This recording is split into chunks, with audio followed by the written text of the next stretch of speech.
Well, hello and good evening, everybody. Welcome back to Slow Motion Broadcasting, and welcome back to the Ray Esports Club Racing League. This is the 7th and final round for Group Number 1, coming to you tonight from Long Beach. My name is Ron Maunz. Alongside me in the commentary booth is Charles Bushell, and in the virtual production hauler, we have Joshua Wilkie. We're here for the first of 3 seasons finales from this Ray Esports Club Racing League season, and first up, we've got the Mazda Mania. All season long, these Mazda have put on some fantastic races, and now that we're here at Long Beach, I have a sneaking suspicion that we may be closing the season off with the most chaotic race of all. Charles, this is set to be a crazy one. Welcome to the Madhouse. Yeah, absolutely. It is, is probably the track with the best weather year-round, being at Long Beach right outside of San Diego. Fantastic weather for a race. However, when you're talking about tight tracks, and it doesn't matter what car you're in, Long Beach is kind of the top of the list, right? It's a street circuit, very, very tight corners, not a lot of room for passing. You've only got really a couple of decent passing zones on that long front straight, and then the back straight coming around to the hairpin. And it's going to be a crazy race, and I'm looking forward to it though, because it's always a tight battle when we come to Long Beach. I'm trying to remember the last time I did a broadcast at Long Beach. I think it may have been a little bit earlier on in the year with the Precision Racing League on a different broadcaster. Sadly, that series is set to go the way of the Dodo Bird. They were taking a indefinite hiatus at the end of season 1 of 2025, so they have already begun that hiatus. But it was with that series that we were running around here. Long Beach, regardless of what kind of cars you put around this track, it's always going to produce the same racing. It's going to be tense for these drivers. We talk about the nature of this track. It's one of only a handful of street circuits, true like American street circuits on the iRacing platform, and it's one that these drivers tend to be a little bit uncomfortable on, if we're being completely honest. But as we're still in this qualifying session, very still in the early stages, let's do a quick little onboard lap with Jason Green heading his way down into turn number 1, going to be a premier overtaking opportunity for these drivers all throughout tonight's racing action. Heading through there now into the fountain section. This section of the racetrack was added back in the late 90s. In fact, 1999 was the first year that they had this fountain section at all. This currently had been in use since 2000. There was a little kind of half and half version, but that's neither here nor there. That was turn number 5. While the toughest corners around this racetrack, as far as I'm concerned, that may be a trouble spot, especially on lap 1. Turn 6 is there. That's a good overtaking opportunity as well, but you need to get it done with authority, because following it, you got turn 7, that small low meandering left out of there into this turn. Turn number 8, that menacing inside concrete barrier has caught out many an iRacer and real-life racer as well. We may see that pop its ugly head at all throughout tonight's racing action. Now, down the back straightaway, off into turn number 9, going down the gears, licking the stamps, sending it, hitting the inside curb as best as you can and as much as you dare. That's turn number 10, this long, seeming never-ending left-hander into the hairpin. Turn 11, one of the tightest corners on the iRacing platform, to complete a lap around Long Beach, a rather historic track that, despite the fact it's had many layout changes over the years, still is just synonymous with American street course racing. Yeah, absolutely. And you pointed out the real trouble spots. Obviously, I think of the first lap, probably turn 1, you have got to be very careful there. Obviously, with cold tires and cold brakes, there's a specific line you have to run to make that corner work. As you see right there, you have to kind of you can only go so wide there. Obviously, the fountain, very difficult through there. Then as we roll up to turn 5, you mentioned before, it's one of those weird corners that just kind of, it's, you have to take a line and you have to ride some curbs, and hopefully the car is stable enough that you can get all the way around the corner. And then as we see the cars working up through 6 and 7, and then you got turn 8, I think I've hit every potential variation of the walls coming through turn 8. The inside, the outside, the tire barrier, straight lining it. It's just one of those, it's a very definitive line that you have to work through there, and you do have to scrape, you have to really to work hard to get a good fast line through there. You have to be very, very, very close to both walls on the inside and the outside. And then, as you said, you got a nice little braking, hard braking opportunity to make a pass right here going into turn 9. And then, once again, the hairpin, once again, a very specific line. You see the tire marks. You will see cars that will eat that inside wall, trying to cut it too close. You'll see cars that are out in the tire barrier trying to take it too wide. And that's going to be your lap. And yeah, it's going to be that for 30 minutes. And it's going to be very, very tricky for all these cars, especially if they're packed up tightly. It's going to make things even more difficult. I think that's a good word to describe this race for these drivers. It's going to be a difficult one, maybe the most challenging race that we've had all season long. And looking through the calendar that we've had for Group 1, looking at the tracks we've visited, tracks like Road Atlanta to kick the season off, Bathurst, that is technically a street circuit. Technically speaking, it doesn't really feel like one at all, though. VIR, actually, the top half of the circuit does. The rest of it, when you get the runoff area, kind of doesn't feel like it. But that still is technically a street circuit. All of it is, in fact. And then VIR for round 3, not a street circuit. Daytona, certainly not a street circuit. Laguna Seca and Sebring were the 5th and 6th races of the season. And then, obviously, bringing in the 7th here at Long Beach tonight. As it stands currently halfway through this qualifying session, we find Michelle Squirek in a very familiar position on the provisional pole as it stands at the present moment. The driver, the number 75 car, has been exceptionally quick all throughout this season. We haven't really gotten the opportunity to look at points throughout this season. I haven't really had those been supplied to us thus far this season. However, we do have points available for you tonight. I will say Michelle Squirek has a rather sizable gap in the MX5 Cup class. She has 153 points on the board in front of Miles Crab at 117. So that's a rather sizable cushion that she finds herself holding on to at the present moment. So pretty much a lock that Michelle Squirek is going to be your MX5 Cup champion. But when it comes to that Spec Miata class, that's when things really get intense. That Spec Miata class has been super up and down. Looking at the MX5s, Michelle Squirek, she already has 4 wins up to this point in the season. Nicholas Rice-Puto and Lincoln Fox have 1 win apiece, those coming at the 4th and 5th rounds respectively. Then moving over to the Spec Miata category with those older legacy Mazda MX-5 Cup cars here on the iRacing platform. You look at the winners, guys like Seth Spallman, Matt Thompson, Skip Brock Jr., Ryan Campbell, and Josh Soto have won races in that Spec Miata category all throughout this season. Campbell's the only driver to get 2 wins. However, he doesn't find himself in the championship lead. Considering that class has been so up and down, it's been the very consistent Chuck Labano for Frito Sports, who's currently holding on to the championship lead. He holds on to 112 points at the moment.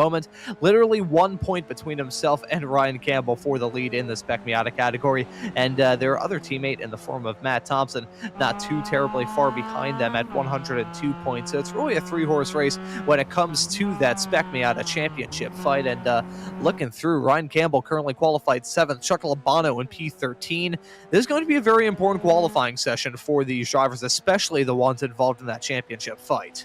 Yeah, absolutely. Coming down to the wire here, and you've got a 1-point gap between P1 and P2. It's going to make that race a little more intriguing in the older class car. But you know, that's kind of part and parcel of Ray Esports. Is you've got tight battles with some pretty serious drivers out there, and yeah, Chuck has done a great job. He hasn't won a race, but he's kind of strung out a run of the top 5s. And that was enough. It's just consistency's paid off for him. So obviously he'll be looking to, basically it's him versus Campbell, and I think the one that finishes higher up in the order is going to be the champion for the season. So that'll be something we'll have to keep an eye on during the course of the race. Yeah, certainly got to be keeping tabs on a lot of stuff for the final race here for group number 1. And a reminder, folks, to those who haven't tuned into those Ray Esports, these Ray Esports Club shows all throughout the season, we're not even done with the racing action after this Mazda race. We still got a 40-minute long TCR race to talk about in turn 1. I do not envy the position of those drivers at all. Even in this MX5 race, as I can draw my own experiences from the world of sim racing. One of my first ever MX5 Cup races on iRacing was at Okayama. And I decided to go for a dive bomb heading off into turn number 5. And I had to quickly hit the Alt button and the F4 button right at the same time before it turned into a glorified round of bowling. So these Mazdas, as much as you can get some moves done, it's also... It can end in absolute catastrophe if one driver gets a little bit out of skew. Yeah, for sure. And it goes back to this course. I was kind of thinking about our really tight tracks, and the other one that comes to mind is Belle Isle. Just really no room for error there. And Long Beach is very similar, and it's just the width of the track. There's just not a lot of room for passing as we see the 160 car. Jason Green looks like he's done some front end work, and I think he's going to have to tow that back to the pits. And he'll settle for probably he got a little more time left in qualifying, but not a lot. But yeah, that car is pretty much junk at this point. So yeah, it's this. Like I said, Belle Isle, I think Bathurst to a certain point, going up and down the mountain is very, very difficult. But a track like Long Beach, like I said, there's room for workings like as we see down Shoreline here, the front straight.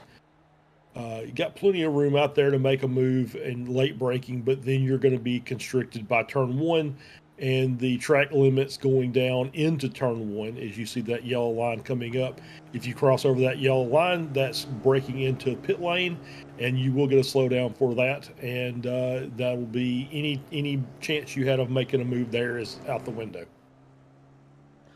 I was just going to say one more thing in reference to the incident we saw with Jason Green a couple of moments ago. Firstly, Jason, welcome into the series. He's been around the block many times in the Weekend Warriors, but despite the fact that he's a fixture of the Weekend Warriors and just a general Ray Esports fixtures, you can catch him on the Racing Line podcast every single Tuesday night over on the Ray Esports YouTube channel.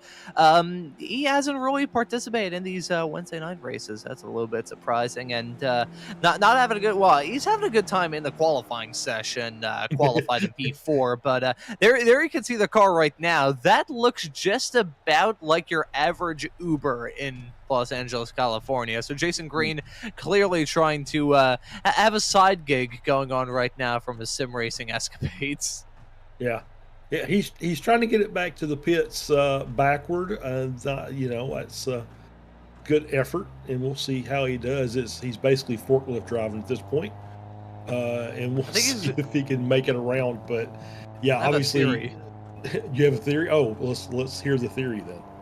Yeah, this is the first time I've had a theory on one of these broadcasts in quite some time. I think the last time I had a Ray Esports broadcast theory was talking about a spec racer Ford crossing the start-finish line at a race in Sebring like a year and a half ago with both rear tires picked up in the air and saying that there's some UFO activity involved as a result of all that. I think my theory about what Jason is trying to do at the present moment, driving around this track backwards, is I think he's trying to make me speak backwards yet again, like I did during the Week 13 broadcast a couple of weeks ago. Which, no, not going to. You couldn't give me $1 million to do that again. That physically hurt for me to do. So we're going to look to avoid that at all costs. But this qualifying session has now been brought to a close. I don't have to speak in reverse, even though I usually speak in tongues whenever I'm on the air. But we're ready to get one last starting grid loaded up for this season. The thing is with the Ray Esports Club Series, after this, we still got 4 more races left to go. We've got the TCRs tonight, the GT4s next week, and then the week after we got the Formula Vs and the Spec Racer Fords. So let's get the 5th to last starting grid loaded up from this season. The final one for the Mazda Mania, and it will be Michelle Squirick starting from the pole, saying a 1-minute 33.155 in the process. Pretty sizable gap between herself and Miles Crab in P2. Casey Knight, Michelle's roommate and teammate, will start in 3rd. Next to Jason Green, occupying the final spot on the 2nd row. Joshua Justice will start in 5th.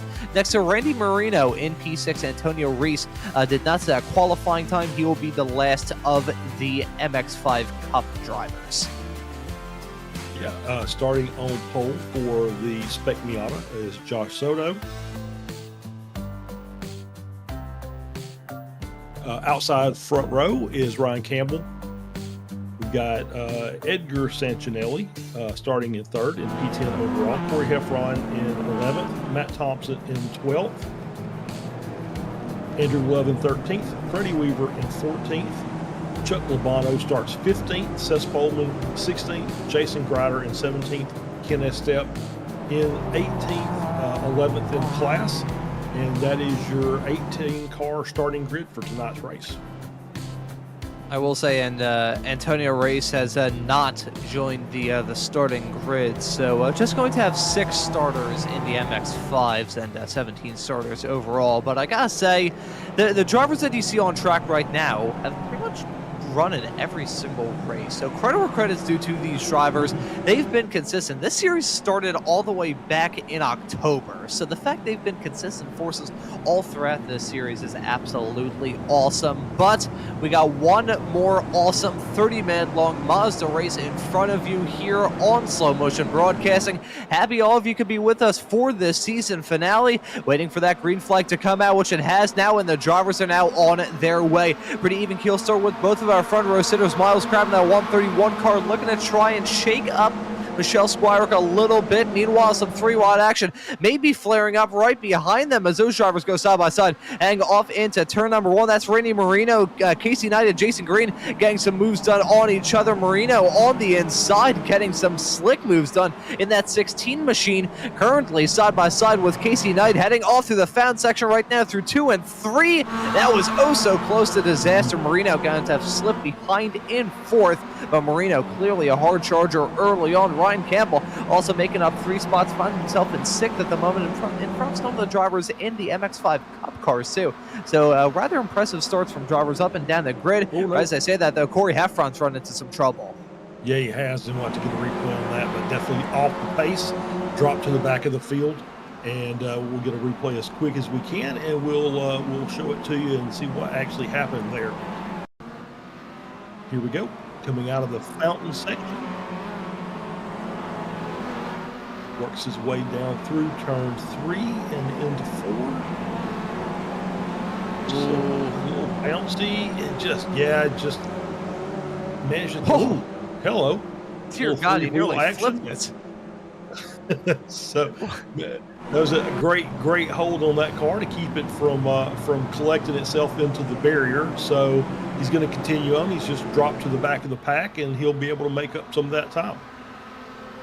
That was a bizarre-looking incident there for Corey Heffron. It looked like the rear suspension was just made out of a motored pogo stick, and then he nearly rolled it. So I'm not really sure what we just saw, if I'm being completely honest. May need to call a scientist or some sort of mechanic to figure out what the issue was there. But Jason Green not having any issues, getting a move done on Randy Marino, and trying to get one done on Casey Knight as well. Successful in that buy one, get one deal, heading down that start-finish straightaway off into turn number 1. We'll note, though, as we were following Jason Green and his perspective and all of that, I think Randy Marino may have a decent amount of damage in that number 16 machine. It looks like a little bit of mascara applied to the front left headlights. He spins around, coming out turn number 5, avoids the barrier, but now he finds himself in the unenviable spot of having to get turned around.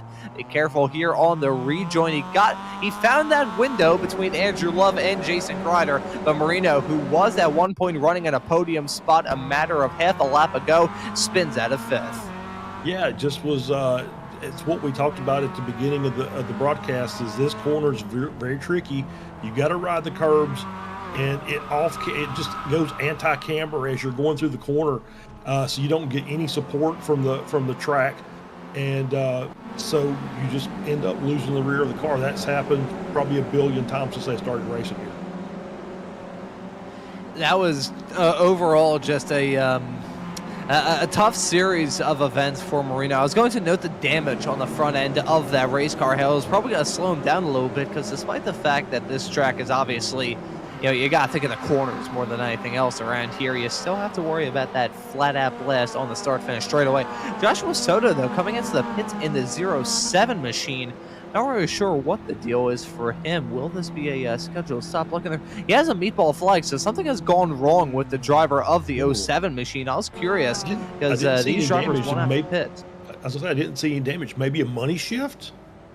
Oh, potentially. That could be it. One thing to raise about those spec Miatas, the concept of the money shift. Those are stick shift race cars, and occasionally you can fiddle with the shifter in an odd way to get the unmistakable sound of metal snapping and money going down the drain. So that could be a very good possibility as what happened to Soto's. Corey Heffron has also run into some difficulties as taking him out of the race, along with Soto, who's towed back to the pits.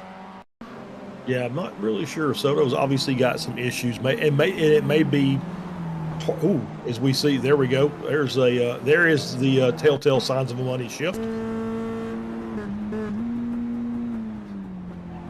Ooh, that's the sound of a very expensive metal breaking apart. That's Plunk. Yeah. Yes, it's the binary system that kind of went trinary, I guess, if you want to call it that. And it was so not a good sign. And obviously they do have fast repair available, I believe, so he can come into the pit and try and salvage a little something out of it. More than likely, he may just be getting ready for the TCR race coming up.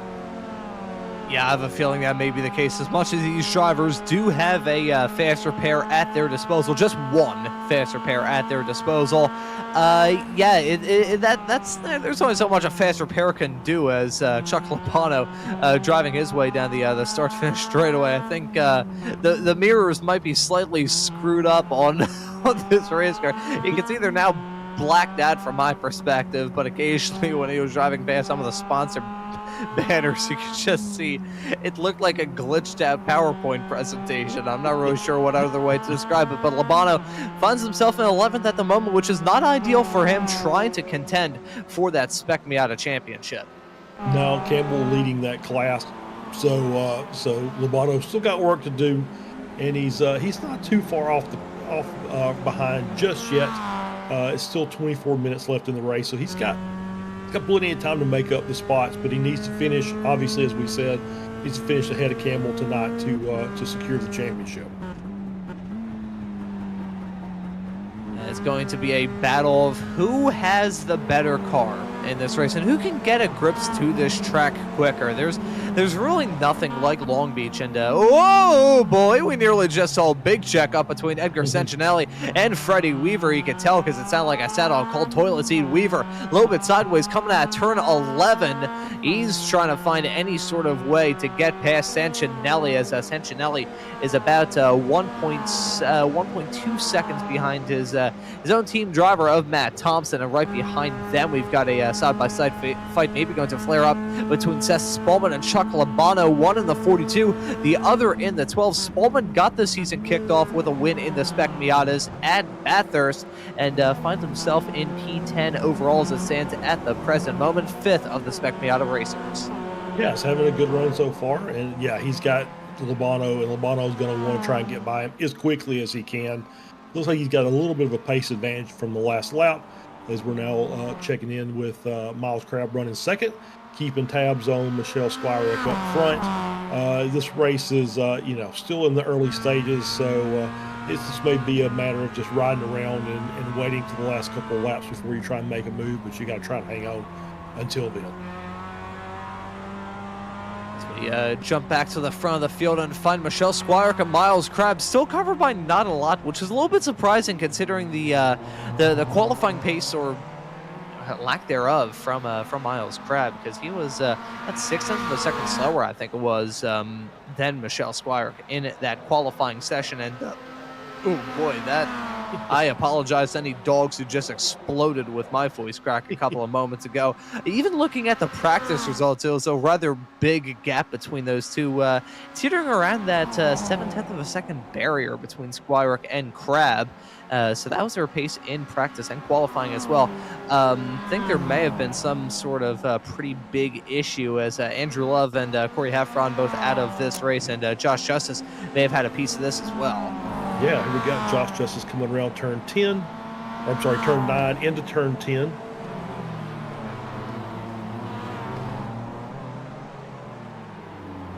Yeah, and so we're hearing from Josh running the cameras that this may be just a little glitch in the timing and scoring system, thinking that they're having a wreck when they're really just trying to get through the hairpin, which is understandable because a lot of wrecks happen at the hairpin anyway.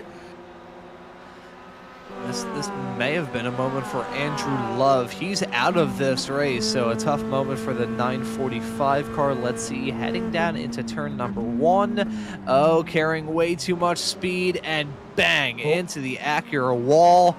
That Acura wall had a Mazda embedded into it, and for Andrew Love, that's going to take him out of it. Yeah, that's probably they done for Andrew. I don't know. He may come back out, but it doesn't appear so. Looks like he has towed and left the session. We're back on board with Jason Green. Has dropped down to 4th. He's allowed Casey Knight to get back around. And I will say this: we've talked about this for the past few weeks. I think that Miles Crabb is in the place that he doesn't want to be in, which is running second. He's had a string of second place finishes over the past month, and I think he would rather be anywhere except in P2.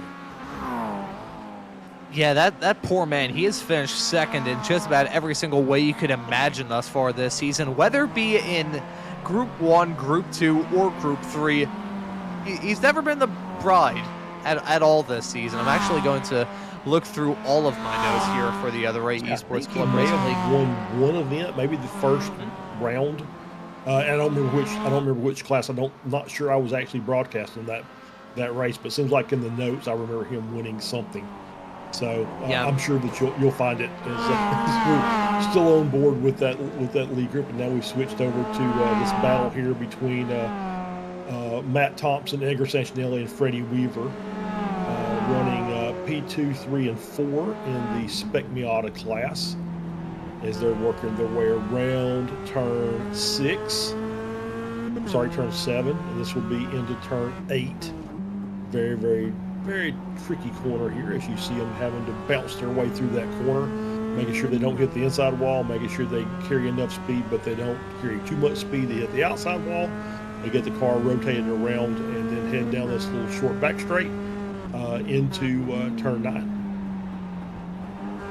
And actually, looking back on my notes, it was the opening round for group number 2, the 70-minute long GT4 races that Miles Crabb was able to grab the victory in. That was at Sebring all the way back on November the 6th.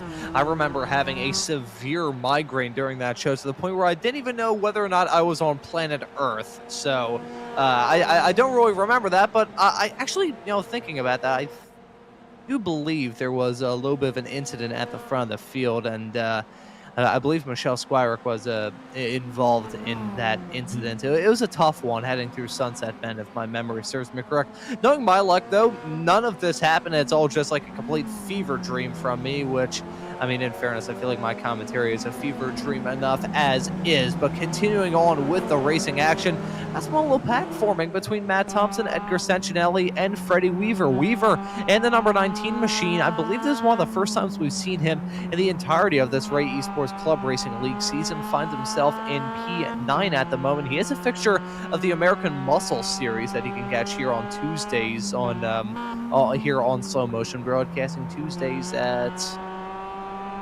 9:10, 9:10 Eastern, 6:10 Pacific. I was hearing from our producer, Mr. Wilkie, who's out on the other West Coast, 6:10. I was like, trying to do the math in my head. I've done so much math thus far on this broadcast, and my room has filled up with smoke. I look like I'm filming a music video for Snoop Dogg, which, considering we are in Los Angeles, is kind of fitting. But not touching that one. We still got some good battles going on at the front of the field, and this 3-car pack is certainly one of them. Yeah, absolutely. They're having quite the battle here. Is and once again, it's very difficult to pass here. So you're going to probably see a good run down this front straight, and maybe Santinelli try and stick his nose out, maybe get to the inside once they get around this little bend here. And if he does, that's a good opportunity to make a move here. But you got to get that good run. You see Thompson trying to go a little defensive there, but not overly so. And We see that yellow line out there. It's just one of those weird little quirks of Long Beach. How if you're racing and you're on the right side of the yellow line, you're wrong. If you're coming out of the pits and you're on the left side of the yellow line, you're wrong. It makes the pit exit very difficult, and the pit entry is also very difficult with almost a 9-degree corner to start the pit entry. Yeah, basically the chicane of doom, I think, would probably be the best way I can describe the pit entry around here. I'm trying to think what would be worse, because if anyone, next time we have a camera shot of cars heading through turn 11 into the hairpin, you will see that there is a bit of a shortcut that you can take to come into the pits. I believe it does give you a corner cut penalty if you aren't too careful. You can kind of see it in the back of shot, I think. Maybe potential. Oh, Casey Knight spun. It's coming out of turn number 11. I was just going to note the glowing brake rotors from Joshua Justice's car. But Casey Knight has had a moment all of her own coming out of the final hairpin. Maybe lost it on throttle. Let's take a look at it. Yeah, absolutely. As we're coming around turn 10, heading into the hairpin. Once again, very, very difficult corner. You have to get it pretty exact. It just looks like maybe she caught there's a little bit of a curb on the inside near the wall, and maybe just unsettled the car and lost enough traction in the back end that it looped her around. We'll get a high shot here. We're working around that turn 10 and into 11. Yep, up on the curb, and yeah, just unsettled the car. She came off that curb and just broke enough traction that it spun her around when she got back on throttle. An easy mistake to make, to be sure, but an upsetting one nevertheless. Casey Knight now going side by side. That's between herself and Joshua Soto. Soto already a lap down, currently classing 15th at the moment, and right behind Joshua Justice. Now, I was going to say right behind Soto was another Josh, but right behind one Josh is another still. As you see a mini palm tree there, like in the middle of the road. I'm not really sure what we're seeing at the present moment. Some odd things going on at the moment, but as it stands currently, Josh Justice occupying the final spot inside the top 5, and I will also note that this 3-car pack has not cooled off. It's still Matt Thompson, Edgar Sentinelli, and Freddie Weaver involved in all this, but if these drivers start to battle hard, it will be music to the ears. Oh, side-by-side racing going on, as that's not a good exit for Matt Thompson coming out of turn number 9. You can tell my voice hit the rev limiter there. Side-by-side racing continuing. Freddie Weaver on the inside line. I don't know what is with the suspension. I thought he nearly picked up the inside rear tire heading through there. Well, I was wondering if he maybe cut turn 9 a little too tightly. You can get a slowdown on the inside if you cut it too narrow coming into that right-hander off the backstretch. So maybe that was what it was, and he had to just kind of check up and let the cars go. But it had to bring Labana, who's got by Spolman, and kind of checked out away from him. And now he's in this battle. What's a 4-car battle now for P7 through P10, but P2 through P4 in class. Looking at these drivers still pacing their way around this racetrack. We're over the halfway mark of this race, and I think these drivers were probably expecting this first race of the evening to be a bit more hectic than it has been, Charles. I remember about a year ago at this point, we were doing a broadcast of the Formula Ford Weekend Warriors at this very racetrack, and I remember that race being... I could best describe it as a marathon taking place in a field that was strewn with landmines. Yep. Kind of like running a marathon on a quarter mile track. Just running around in circles and everybody tripping over each other. Yeah, and I've seen other races here. I think I did a Spec Racer Weekend Warriors race here a year and a half ago, back on another broadcaster, and it was the leader of the race, and I can't remember his name, but I'm sure it's well known to everybody out there. He led by like 14 seconds in the end of the race. It was just insane, the kind of pace he had in that car, but everybody else was still battling as hard as they could go. So it was great racing from 2 all the way back. I'm going to be completely honest, Charles. I think you probably heard a little bit about last season for the Formula Ford Weekend Warriors, where Ian Joyner was basically an alien in that field and pulled away with as many victories as he could.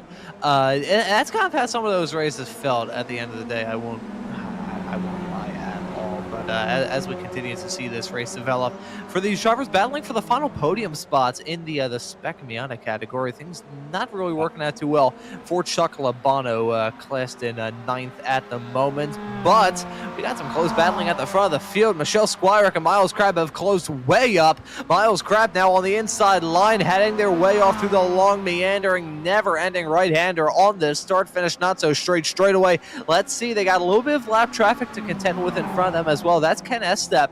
How is this going to affect this battle? Let's see. Oh, Miles Crab getting oh so flirtatious with that outside tire barrier coming out of turn number 1. Gonna lose out on that challenge to Michelle Squire, but they still have to worry about Estep. Estep, that's not gonna be good for either of these racers. Holy cow, beautiful camera swap there, Mr. Wilkie, seeing Miles Crab knock the crap out of that inside curb through turn number 4, pitching it up and flying that X5 Cup car like a kite, as we just saw a wall. Oh God, I think Kenny Step just got abducted by a UFO. Yeah, I saw. Ooh, almost looked like that Crab almost caught the wall. But yeah, I saw once Crab got by, I think S-Step kind of clipped the wall a bit. But looks like he's continuing on as far as I can tell. And we've got a battle back in the back between Thompson and Labano going on. Labano trying to get around, obviously, as quickly as he can. And, now that we're about 10 minutes left in the race, the pressure is kind of ramped up. And Crab really wants to get this race win to finish off the season. And, I mentioned a series, or the Weekend Warriors, and couldn't think of the name. Of course, once I stopped trying to think about it, it hit me. It was Marco Pinero, who won, I think, basically every race there for about a season and a half. It was just unreal, the pace he had. God, I think it was 2 seasons ago on the Spec Racer Ford Weekend Warriors. He ended up winning the championship with well over 1,000 points. That is a ridiculous sum of points to score in that series, mind you. As you can see, Matt Thompson, holy cow, ever the opportunist, as he saw Labano and Weaver battle heading off into turn number 1. Thompson, seeing those 2 drivers nearly run each other off into the barrier, he just licked the stamp, sent it, as here's the move from Chuck Labano that did not work, way too squirrely. That's one thing about those Spec Miata cars. We always talk about the transmission and the difference in how these cars are for these drivers. We also have to worry about the suspension as well, because from what we've seen a lot throughout this season and some past experience covering some of these Spec Miata Legacy 2010 cars, I could best describe the other handling characteristics at certain points in time with those Spec Miata cars as trying to drive around a racetrack on a waterbed. Yeah, and the thing about the legacy content in iRacing is once it goes legacy, it doesn't get upgraded again. So it's probably 3 tire models off what we're currently running in most of the other series. As we see, Josh Soto just said, you know what, I think that's about enough. He's going to finally park it for tonight. And connection problems. Okay, and that thanks for that, Josh. Yep, I did see some blinking. Oh, okay. So we're getting some word that he had some lag issues, and iRacing says you need to remove yourself. We're going to remove you from the track before anything bad happens. So tough break. Josh, obviously very, very quick anytime he's out on the track, and it's always fun to watch him race. We still get this battle here between Weaver, Thompson, and Labano, still going nose to tail, car to car, wheel to wheel, door to door, however you want to say that. They're still fighting pretty hard up here. Mirror to mirror would be an odd way of putting it. Yeah, we can just add to the list, but I gotta say, look at this. Thompson, bang, there you can see him on the inside line as Weaver and Sentinelli were side by side coming out of turn number 9. Matt Thompson was like, hey, may as well go for it, and he went for it. Credit where credit's due to the driver of the 33. as it stands currently, I don't believe he would be in the catbird seat to take the championship because he entered this race about 10 back of Chuck Labano. However, as it stands at the present moment, if Chuck Labano gets struck by a falling anvil here, Matt Thompson may find himself jumping his way up to second in that Spec Miata class. I would not be able to rule that out at all. Labano finds himself in P11 at the present moment. He dropped way back as Randy Marino is occupying the final spot inside of the top 10. So Labano, clearly things not working out for him at all. I think it may have been a commentator's jinx because I've said he's been just incredibly consistent all throughout the season, and then right as I say that, it ages like milk. Yeah, well, Labano's still there. It's a little weird because Marino is in that higher class. He's kind of stuck in the middle of this group. You can see the windshield panels with the Mazda logo versus the Fanatec logo. So he's still in there. Labano's still in this group. But he's dropped back to the back, and his championship hopes are quickly dwindling. Yeah, that they unfortunately are for Labano, the Canadian, in the number 12 car, a driver that I have a lot of experience in the past with as a member of Race Control with a different series on a different broadcaster. He used to be a driver in that series, and he is also rather proficient here in the Ray Esports Club Racing League. Has grabbed a couple of podiums, and I think he's grabbed a win or two.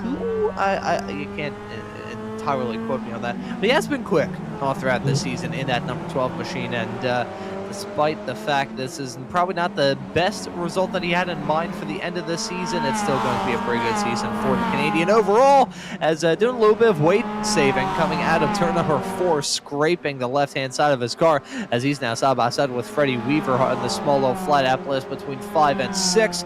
Looks like Labano going to clear him to remain inside the top 10, and we'll also raise this. The gap between Michelle Squirick and Miles Crabb has ballooned out to nearly 3 seconds, so I'm not sure what has gone down between these two, but I think Miles Crabb may have used up his stuff a little bit too quickly.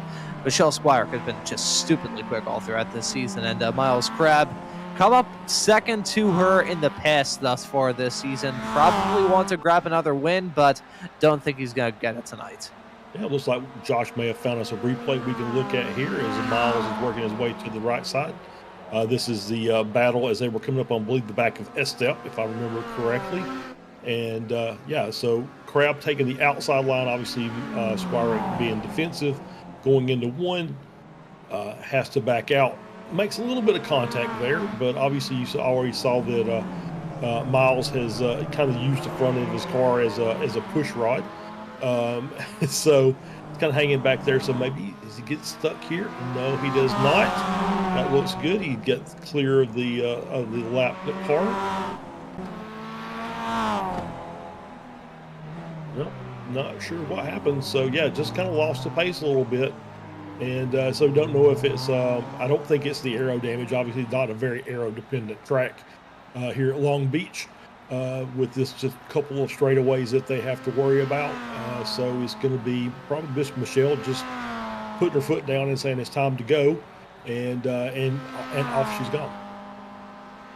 I will say in reference to Miles Crabb, whatever went down, it very likely happened on lap 13, because as opposed to 1 minute 34 that he's been.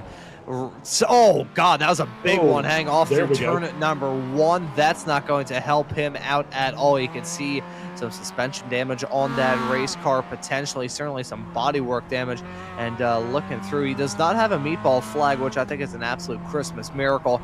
I was just going to say that whatever happened to him probably happened on lap 13, as he found himself outside the 134s and nearly in the 137s on that lap. Lap before last was no better, as he was still in the 136s, but clearly something is sour with that 131 car. Yeah, it kind of looked like as we were looking at him coming out of 5, it kind of looked like maybe he was a little bit left hand down, so maybe a little bit of wheel damage on the right front, which is where he had the contact. And obviously that car is very ill handling right now. He's just having to work hard just to keep it going in a straight line. Luckily, 16-second gap back tonight, so not really in any danger unless the pace just completely falls off and he starts struggling just to keep the car going straight. Should be okay for that P2, but once again, Probably not where he wants to finish tonight if he were asking before the race started. Oh, and someone else getting called out by the outside tire barrier in turn number 1 is Randy Marino. I was just going to note that he came into the pits, and he's in the flowers heading off through the fountain section, so clearly not going to win favors with the... the Horticultural Society would not be happy. Yeah. I was going to say, I wonder who manages that fountain. Is that the Long Beach Streets Department that manages that? Is that during the Grand Prix? Does that fall back into the promoter's hands, or is that managed by the aquarium? I may need to do some research for the next time I do a Long Beach broadcast. Figure out what jurisdiction that fountain finds itself in.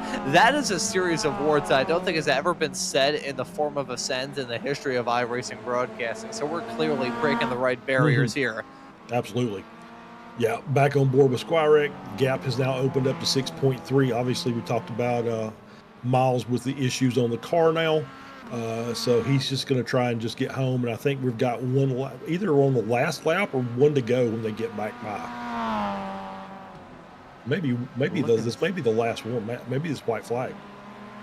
I think considering the gap, she may afford to just kind of lift off do the final 500 feet of this race in like 6th gear or something like that. Let's see. So coming out of the final corner, I believe the checkered flag is going to be in the air for Michelle Squire to cap off a brilliant season in the Mazdas for group number 1 of the Ray Esports Club Racing League. It's her 5th win of the season. Adds a championship in the process for the driver of the number 75 car. Michelle Squire is your winner, is your champion in the Mazdas. Have to wait a little bit though for Ryan Campbell in the Spec Miatas. He's hanging his way down into turn number 8 right now, the driver of the number 9 machine. He hasn't been as dominant as Michelle Squire has been, but in a class that's been so up and down, so topsy-turvy, grabbing 3 wins if he can hold on for the final few corners of this race will be as dominant as you possibly could get. He's hanging his way down into turn number 9 for the final time in that number 9 machine, and he finds these final few corners with a 13-second gap to his teammate and team owner, Edgar Sancinelli, who I'm sure, despite the fact he's going to finish this race in second, is going to be the first to spray the champagne at this man. His team driver Ryan Campbell and the number 9 car going to go down that start finish straight away to win the championship in the Spec Miata class. He finishes 6th overall in this race, grabs his 3rd Spec Miata win of this season, and that is it for him. Look at this Hornet's Nest coming right to the line though. Holy cow, Matt Thompson, Chuck Labano, Edgar Sancinelli, Freddie Weaver, all covered by practically nothing right at the line. Those drivers were covered by about 0.3 of a second at the end of it all. And oh, it was a bit of a contact with Edgar Sancinelli and Thompson. That's not going to win him any favors. Crashing into not only his teammate, his team owner. That's going to go down about as well as a party at Donner's house. Yeah, for sure. It's a great battle there, and you can just see Sancinelli did a great job just drifting around turn 10 with the car attached to him. And Chuck Bono actually comes out of that finishing 3rd in the class. So still going to be 2nd overall in the championship, but just by about, I'm going to guess 2 points, maybe 3 points or something like that. So great battle here at the end. Obviously, these guys were giving everything they had all the way up to the checkered flag. So great job. Yeah, great job for all of these drivers all throughout the season. It was an absolutely brilliant ride for these Mazdas. Incredible credits due to Michelle Squire. 5 wins out of 7 races. That is that's rather dominant. There's no question or shadow of a doubt about it. But I think we got some drivers potentially waiting off the interview waiting area, looking to have a chat with us. And Charles, I think I will let you take first dibs and have a chat with our Spec Miata champion in the form of Ryan Campbell. Let's bring Ryan in here. Ryan, congratulations on the race win, and I think unofficially the Spec Miata champion for the season. So congratulations. Thank you. So as far as the race went, it was pretty cut and dry for you as far as you were concerned. You just kind of got the lead and just stretched out and made it look very easy tonight. Yeah, it was a great race. I was looking forward to racing with Soto, but I guess he pit for a couple laps. I don't know. I'll have to check in with him and see what happened. Yeah, we think that the first time he pitted maybe for a money shift or mechanical or a hardware issue, but then I think the internet bug got to him at the end, and so he had to drop out. That makes sense. So we've got another race coming up tonight, the TCRs. So are you going to be involved in that? Yes, sir. I will be right. there. All right, so obviously TCRs being front wheel drive a little different than everything else that we've kind of driven this season. So what are your expectations for that race? I'm not really sure. You know, I don't drive front wheel drive cars that much in this, so I don't particularly enjoy them. But that's also why I'm driving the TCR lobbies in this league. So I feel like I should drive some to learn. Just get a little more experience with it before you get out into the officials. Exactly. Yeah, I understand completely. Ryan, congratulations, and we'll let you give any thanks or shout outs, and we'll let you go and prepare for the next race. Thank you. Yeah, I'd like to shout out Frito Sport, of course. They're a great crew to run with. Always good fun running with them. All right, Ryan, congratulations, and we'll see you in a few minutes. And that right there was Ryan Campbell, your Spec Miata champion at the end of this Ray Esports Club Racing League season. And we're going to hold off on a couple of moments to see if Michelle Squirick is potentially going to be joining us in the interview, joining us for an interview and joining the interview waiting area over on the SMB Discord server. We got a little bit of time, I think, before that TCR race coming up, but Charles, I'm going to ask you for your final thoughts on this Mazda season, because it has been a brilliant ride. Yeah, it was a great race to finish off the season, and every race has been just wonderful. I love the multi-class aspect of this. You know, running the some of the old school cars in iRacing is always fun, and it made for very challenging races because you had cars that handled a little differently, but really weren't much different as far as overall pace was concerned. You're only talking about most time 2 or 3 seconds per lap. So it made the interclass battles as much fun as it did with the battles within class as well. So yeah, it was great season, and we'll see what Stevie cooks up for next season. I gotta wonder, come time for the future here in the Ray Esports world, what sort of stuff Stevie may have up his sleeve. I don't think Michelle Squirick is going to be joining us for an interview, which is a little bit of a shame, but I'm sure she's probably getting some practice for that TCR race coming up. And speaking of, we do have that TCR action for you.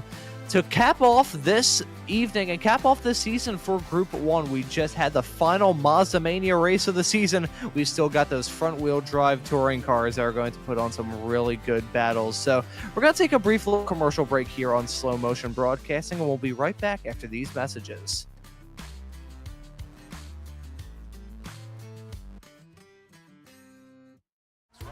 Through dip 50, slowing crest 40, 1 left.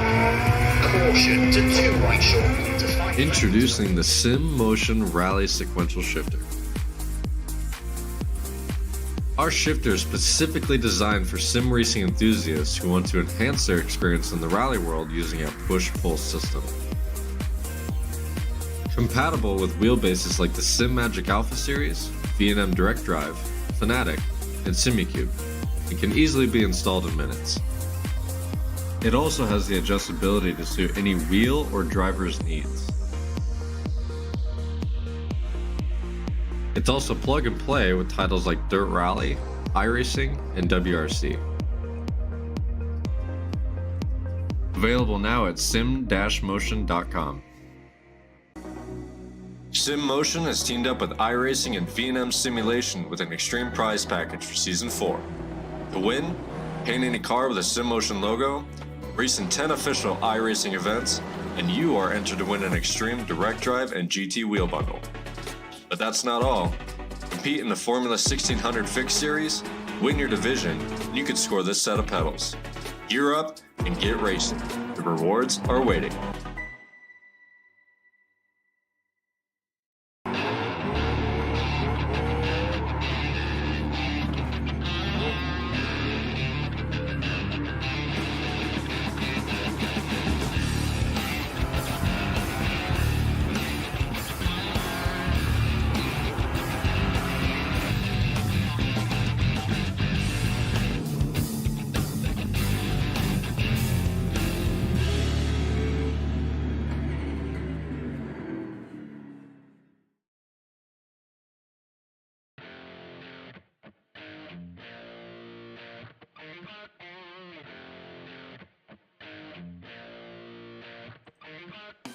With years of experience and a passion for customer service, SimMotion is a trusted name for SimMagic products. Whether you're just getting started or a seasoned pro, we have the gear to get you on the podium. At SimMotion, we don't just sell gear, we feel your passion for sim racing.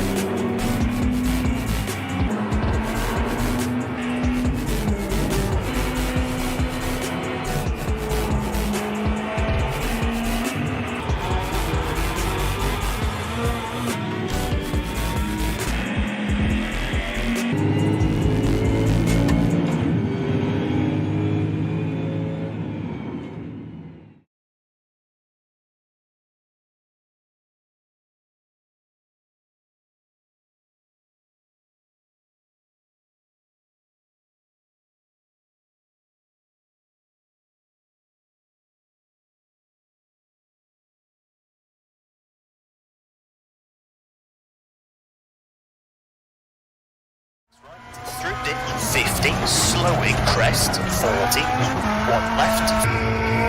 Caution to two right short to find. Introducing the SimMotion Rally Sequential Shifter. Our shifter is specifically designed for sim racing enthusiasts who want to enhance their experience in the rally world using a push-pull system. Compatible with wheelbases like the SimMagic Alpha Series, V&M Direct Drive, Fanatic, and Simucube, it can easily be installed in minutes. It also has the adjustability to suit any wheel or driver's needs. It's also plug and play with titles like Dirt Rally, iRacing, and WRC. Available now at sim-motion.com. SimMotion has teamed up with iRacing and V&M Simulation with an extreme prize package for Season 4. To win, paint any car with a SimMotion logo, race in 10 official iRacing events, and you are entered to win an extreme direct drive and GT wheel bundle. But that's not all. Compete in the Formula 1600 Fixed Series, win your division, and you could score this set of pedals. Gear up and get racing. The rewards are waiting.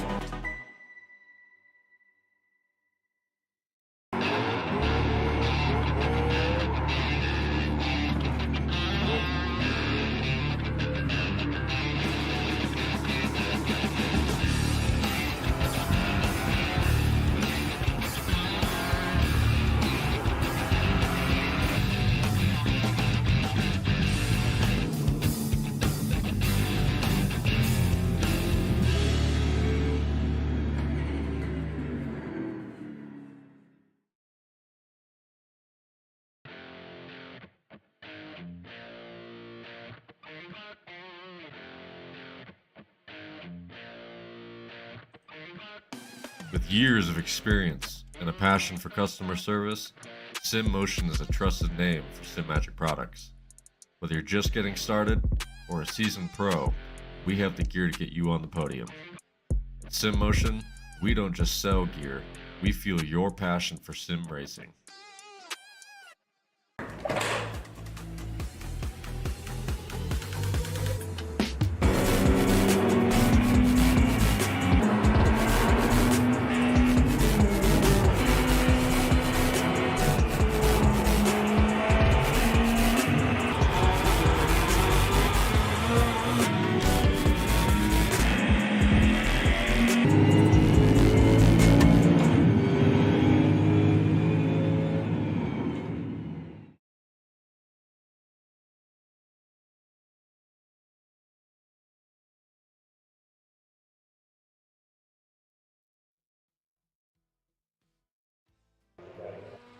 Alrighty, everybody, welcome back to this evening's coverage of the season finale for Group Number 1 of the Ray Esports Club Racing League. This is the 7th round of the season, coming to you from Long Beach. We had those Mazdas earlier on, we got the TCRs right now, and I have a feeling this race is going to be super duper fun. It's myself, Ron Maunz, and Charles Bichelle alongside me in the commentary booth. And my apologies, folks, if I sound a little bit out of breath. About 20 seconds ago, I was downstairs in my kitchen grabbing myself a glass of water. So, Charles, I'm going to pass it off to you before my lungs explode.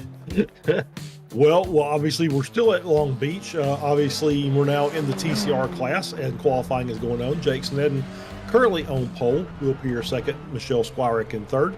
I guess obviously not much changes. Obviously, these cars much more powerful than what we were just racing in. And the biggest difference is front wheel drive. It's going to make the first couple of laps really tricky because, as we've mentioned during the course of the season, front wheel drive cars, cold tires, the tires on the front are you're asking them to do everything, lay down the power, make corners, and get the car stopped. All in very short order. So, the first laps are usually really tricky in these races, and especially with a tight track like this. It's going to make turn 1 in the Fountain much more difficult, as you see Soto cutting a big chunk of that inside on turn 5, which is normally how you would do that. Obviously, the Moss is a little bit different.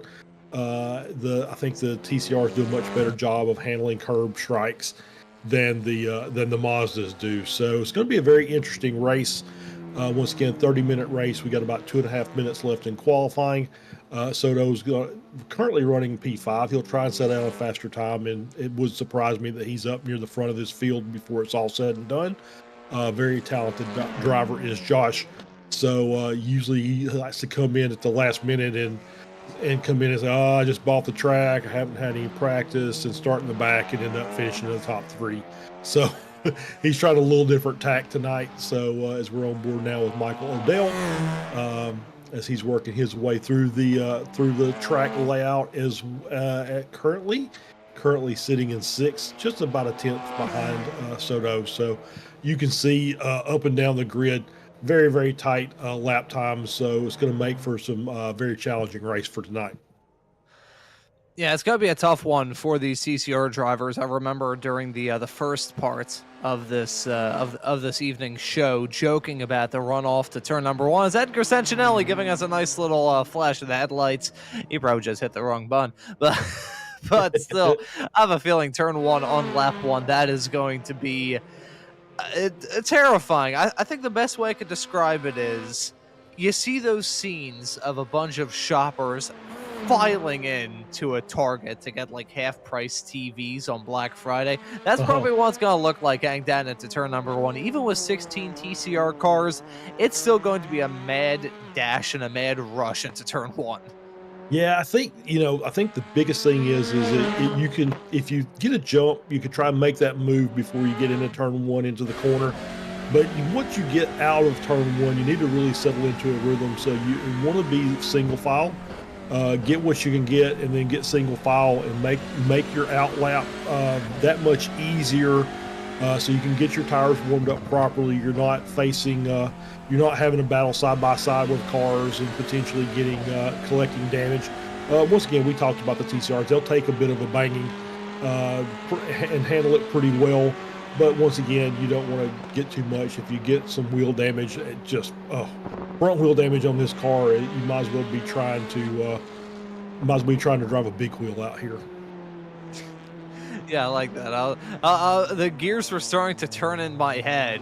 The best way I could describe it, my mind immediately defaulted to trying to pick up antimatter with chopsticks, but I like that. I like that analogy as well. As we bring this qualifying session to a close, a final qualifying session for these TCRs this season, and brace for this race that we have coming up. I'm a poet, and I don't know it. Let's get that starting grid loaded up in a couple of moments here and run through. Jake Snedden will start from the pole at a 1 minute 26.934. He will start from the pole Dell in the number 7 machine. Will Pierre in the number 17 going to join him on the front row. Michelle Squire, after locking up the deal in those Mazda championships, she's going to be starting in 3rd next to Ian Anderson in P4. Joshua Soda will start in 5th. Michael Odell in 6th. Matt Thompson in P7. Edgar Sancinelli in 8th. Ryan Campbell in 9th. And Miles Crabb rounding out your top 10. Yeah, Nolan Bromer starts in P11. Kerry Anderson in 12th. Chuck Lamono will start 13th tonight. Seth Bowman in 14th. Josh Justice in 15th. And Tyler Heron will round out your 16-car grid. It's going to be a good one. There's some really good drivers in this grid tonight. We got a lot of talented racers up and down. I will note that Matt Zepka, who was the winner of the last round of this championship at Sebring, at least when it comes to the TCRs, not present here tonight. He was very fast in his series debut, and looks like he's just going to show up for one race, win it, and then never show up again. It's like the meme of someone showing up, doing incredible, and just not elaborating and never showing up again. So that's basically how that went. But it's been a brilliant season here for Group 1. We're set to close it out in a couple of moments' time. And all throughout this season here on Slow Motion Broadcasting with the Ray Esports Club Racing League, we have had a fantastic partner in the form of Sim Motion, who have brought you these Ray Esports Club Racing League broadcasts all season long. Sim Motion is a store by sim racers for sim racers, carrying everything from bond boxes to steering wheels and the best brands from the sim racing world, including Sim Magic, Moza, Husingveld, and many, many more. With decades of experience in the industry, Sim Motion is a great choice for sim racers in both North America and Europe looking to upgrade their simulators. If you'd like to check out what Sim Motion has to offer, go to us.sim-motion.com. Sim Motion is not only the sponsor of the official Formula 1600 series here on iRacing, but is a proud partner of the Ray Esports Club Racing League, and feel free to use discount code RAY5 at checkout for some very sweet discounts. We'd like to thank Sim Motion for their generous support all throughout this Ray Esports Club Racing League season. And when tuning into this broadcast, looking to upgrade your simulator, head on off to Sim Motion. They won't do you wrong at all. But here we go, ready to get this final TCR race of the season underway. They're already coming to a stop, coming out of the final corner. That's not ideal. Crap and crash before the start, but nevertheless, these drivers at the front are grabbing the green. The green flag is out, and the drivers are on their way to an even heel start with both of our front row sitters, Will Pierre and Jake Sneddon, going to have a drag race heading down this start-finish straightaway. Pierre in that 17 Honda. Sneddon in the number 7 Hyundai trying to hold his own on the inside line, hang down into turn number 1. Hits that inside curb and is going to withstand that challenge. Michelle Squire going to slip up to 2nd as well. Some drivers are already making up some moves, mainly in the form of Ryan Campbell up 4 spots and Josh Justice also up 4. They were wrecking heading through the fountain. Yeah, bumper cars going through the fountain. Somebody checked up and it just caused a cascade. And doesn't look like anybody's just got major damage. Did see a couple of cars go in and come out of the pits. Soto and Odell both started from the pits, and so they're back on the track now, but have a little bit of catching up to do.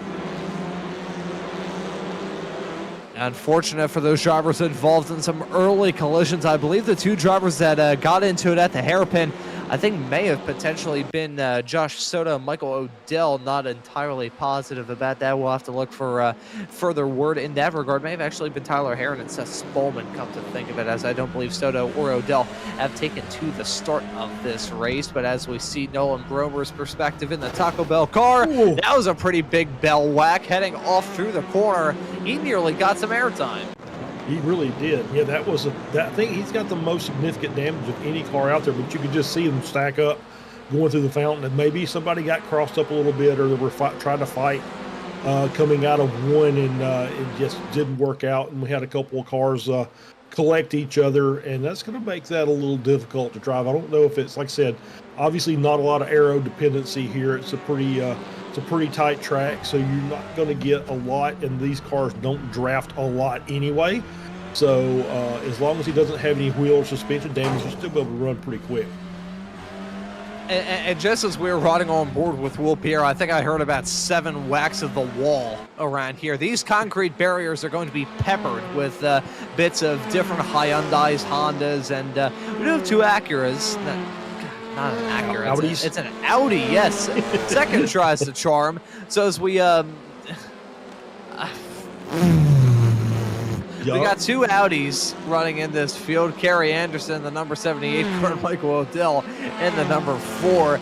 Audis and Acuras. An Audi is an Acura in the same way that plastic is metal. Yep, exactly. There's no similarities whatsoever. Yeah, that's... I'm not even sure what to say. I don't think there is a single similarity that you can drive between an Acura and an Audi. Is there even an Acura in the range that could fan to TCR standards? I'm not entirely sure. I may have to do that research after this broadcast. But as we see some drivers right behind, they're giving us a good battle to talk about. As Jake Sneddon just drives off into the distance. He's been very fast throughout this season, improving that yet again. It's now a 2-second gap between Sneddon and Pierre, as Will Pierre looking to withstand a challenge from Michelle Squire and Ian Anderson. Yeah, it was a pretty tight little battle coming out of the hairpin between, I think, Pierre and Squire, and they managed to get back nose to tail, and with Pierre in front, and we did have somebody jump to pits. Was that Seth Spolman, maybe? No, Miles Crabb. Miles Crabb is in the pits. Yep, absolutely. I just see that now. See if we can get on board with Miles and see what happened as he's coming down into turn 1. Whoa! Yep, and thunked into the tire barrier. That's right on that front corner. And yeah, definitely got wheel damage, and he's broken that right front suspension as he was just basically too hard on the binders and just got the rear of the car loose. You just see it just squirming around. He tried to hold on to it, but yeah, once he caught the tire barrier, that's pretty much a tow back to the pits, and then maybe race done for Miles. Yeah, I think that was game, set, match for him at the time, and I can't even blame him if he's just frustrated with how things have gone for him for a decent chunk of this Ray Esports Club Racing League season. As we jump back to the action and follow a battle going on, and following Tyler Heron and his perspective, all of it in the number 11 machine. He was one of the drivers involved in that pre-start schmozzle, and looking through, I think it was himself and Seth Spolman who were the two cars involved, and that is side-by-side racing nearly flaring up, involving Michelle Squire and Ian Anderson. The gap between Pierre and Squire has increased now to about 1.5 seconds. However, Squire and Anderson still within striking distance of each other, and there's a battle for the final podium spots as well, so still a lot to be gained here. Yeah, absolutely. You saw Anderson take it really deep on the inside of turn 1, jumped over the curb, managed to hang on to the car, closed up the gap a little bit to Squire. So he's definitely feeling racy, and he thinks he's got the pace advantage, just looking for a way to get around at this point. Yeah, trying to find any way in the book to get a move done, and hoping that this field doesn't spread out too badly. With a track like this, you kind of have two different kinds of races. You have ones that are they're a bit of a fustercluck, if we're being completely honest. You see some drivers hitting the wall, running into some difficulties, some pile-ups every now and then, doubly so into the hairpin in the case of a race at Long Beach. Then you have other races where these drivers are taking it so easy and just trying to go through the paces of a race that you occasionally just end up seeing some of these drivers just kind of treat the race as a parade more than anything else, as we take a look at some side-by-side racing going on involving Michael Odell heading off through the section, and that right there, the other blinking car on the outside of him is Joshua Soto in the 07 machine. So Soto, very fast driver. I think his driving skills are his pace out there on the racetrack a lot quicker than his internet. Yeah, internet struggling a little bit tonight as we see him took the wide outside line there, just barely missed the tire barrier on the outside. It looks like Thompson has jumped to the pits as well with a tow, so may have had an incident on track we'll have to try and get a replay of. But still, so far, I mean, there's a little bit of gaps in between a few of the cars, but they haven't really stretched out too much. That there are still battles on track in amongst the grid. We've still got some battles going on up and down the grid, and as we're continuing to follow this race and follow some of the moments that have happened, here's one with Matt Thompson and the number 33 machine. He was steering a little bit jolty around there, maybe trying to figure out. Yeah, I think that may have been what happened. Bang. He actually avoided that barrier. Yeah, may have hit another one. See if he maybe clobbers the outside. Yeah. Oh, yeah. Oh, caught that corner of that tire wall. There and turn 8 also very easy to do it. You catch the outside, and you can definitely see he's struggling with the left front wheel and suspension, just struggling to keep that car going straight line. As we follow him, this has got to be a real tough ride for Matt Thompson all throughout the rest of this race. Looking through to try and see, we can just see the wheel being tweaked out there. I think you can see it a little bit. That car is not, actually, he has been in and out of pit lane, so Matt Thompson has come in and gotten that car repaired as Will Pierre has run into an issue. He's now out of the race. Wow. Yeah, so Pierre has also ran into a problem. Yeah, I think he towed and quit. He just said that was enough. And so I think we're going to get a replay here as we are back on board. And here is Will Pierre coming down the front straight. Looks like it's going to be a turn 1 incident. Is kind of the foreshadowing for this coming down. Oh, just very much the same thing. Just could not get the car stopped and drove nose first straight into the barrier. Just based off the puff of smoke, I think he blew the motor up in the process. That small little crevice, the small little crevice there in the barrier is it's basically a blender for a race car. I remember one time nosing the Mercedes W12 F1 car in there, and it ricocheted me off the barrier so badly that I think I actually ended up in Temecula, California at the end of it all. So that was not a very good moment in the slightest. And as a result of all that, now a 7.5-second gap between Jake Sneddon and Michelle Squirick at the front of this field. Michelle Squirick, as we saw in the Mazdas, she's quick. Then you find Jake Sneddon in these TCR, and he just cranks it up to a level way above 11. Yeah, his last lap was 1.4 seconds faster than Squirick running in second.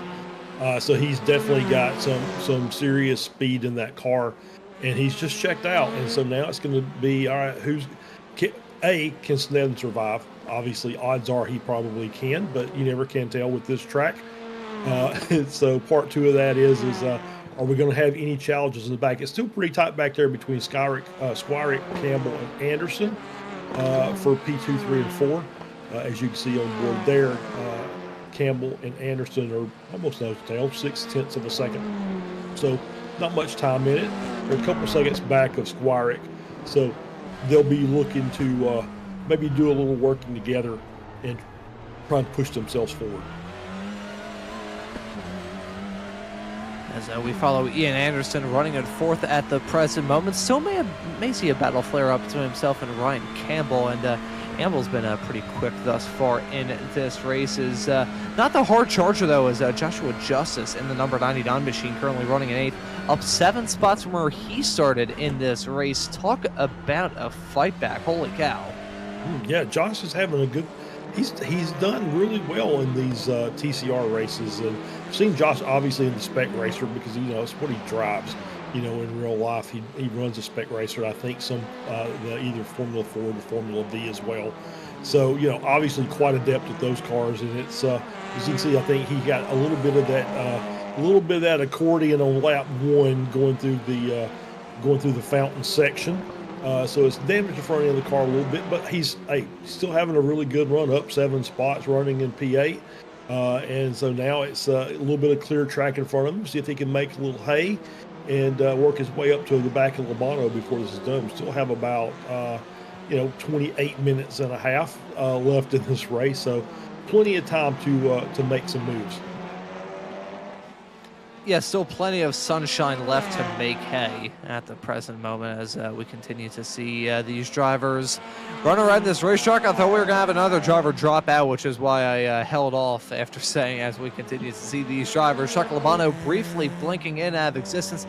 He's back on the racetrack, though, so no harm or foul done as a result of all of that. Gotta say, we may have a close battle going on involving Edgar Sancinelli and Nolan Bromer. They're covered by practically nothing, about 0.2 of a second between those two racers in 5th and 6th at the present moment. They're heading their way down the start-finish straightaway. Let's see if Nolan Bromer in that Taco Bell machine is going to try and get that move done. Put on a brilliant overtake with all the fire of a Volcano Quesarito. I am not sponsored by Taco Bell. Probably a good thing. Probably a good thing. Although it's a short run to the border from Long Beach, but that's a different story. So yeah, Bromer doing a good job, just hanging on the back of Sancinelli. Is there only 0.3 of a second between the three of them? Did go back and look. Justice is closing that gap down to Lobato, and he's bringing Anderson and Odell with him. So that might heat up to a very nice battle between 4 cars.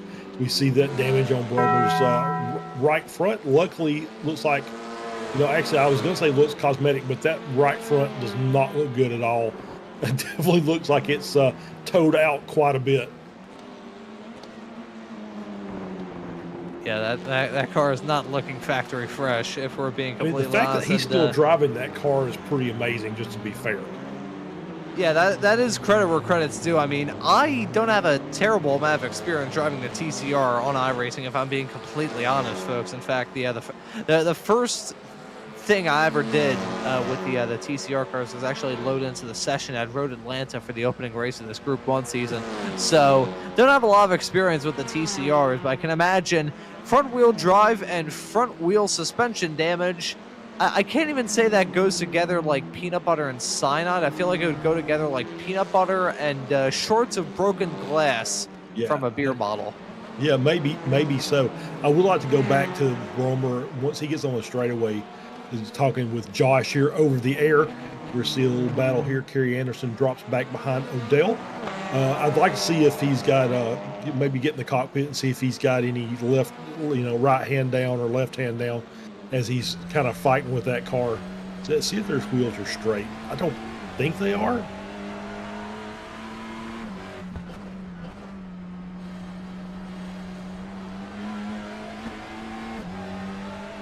Just a little bit of left hand down. Not terrible, only a couple degrees, but that the toe on that right front looks like it's just all kind of broken.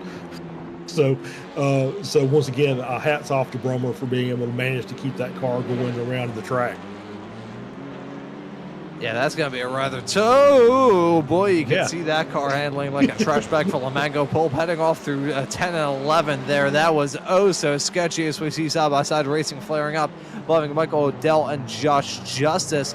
That's heading their way off through the final series of corners there as well. Michael Odell, who we have seen racing the Spec Racer Ford Weekend Warrior Series here on SMB, he has been incredible in his, I wouldn't say, it's definitely short compared to some of his competitors, but in his time thus far in the Ray Esports world, Michael Odell, a real-life Spec Racer Ford driver, has been incredibly impressive, whether it be in those Spec Racer Ford Weekend Warriors races where, I'm being completely honest, I still probably have him outlined as maybe a championship favorite in the Spec 2 category for that series you can catch on Sundays here on SMB.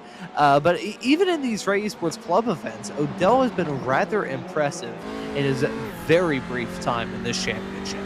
Yeah, it really has. He's working his way up well. He's down 2 positions from the start of the race, but still managing, and strangely enough, that's also from a pit start. So he's done a great job of recovering up, and they did lose a little bit of time fighting between him and Justice and Anderson. They did lose a little time to Lobato ahead, but we'll see if they can make the time up. Lobato seems like he's got some pretty good pace up there. His last lap was a 28.9, so running up with at least up with the P2 through P5 runners. Obviously, Snedden at this point is kind of on a class by himself. Last lap was a 28 flat, which was about a half second faster than either Squirick or Campbell.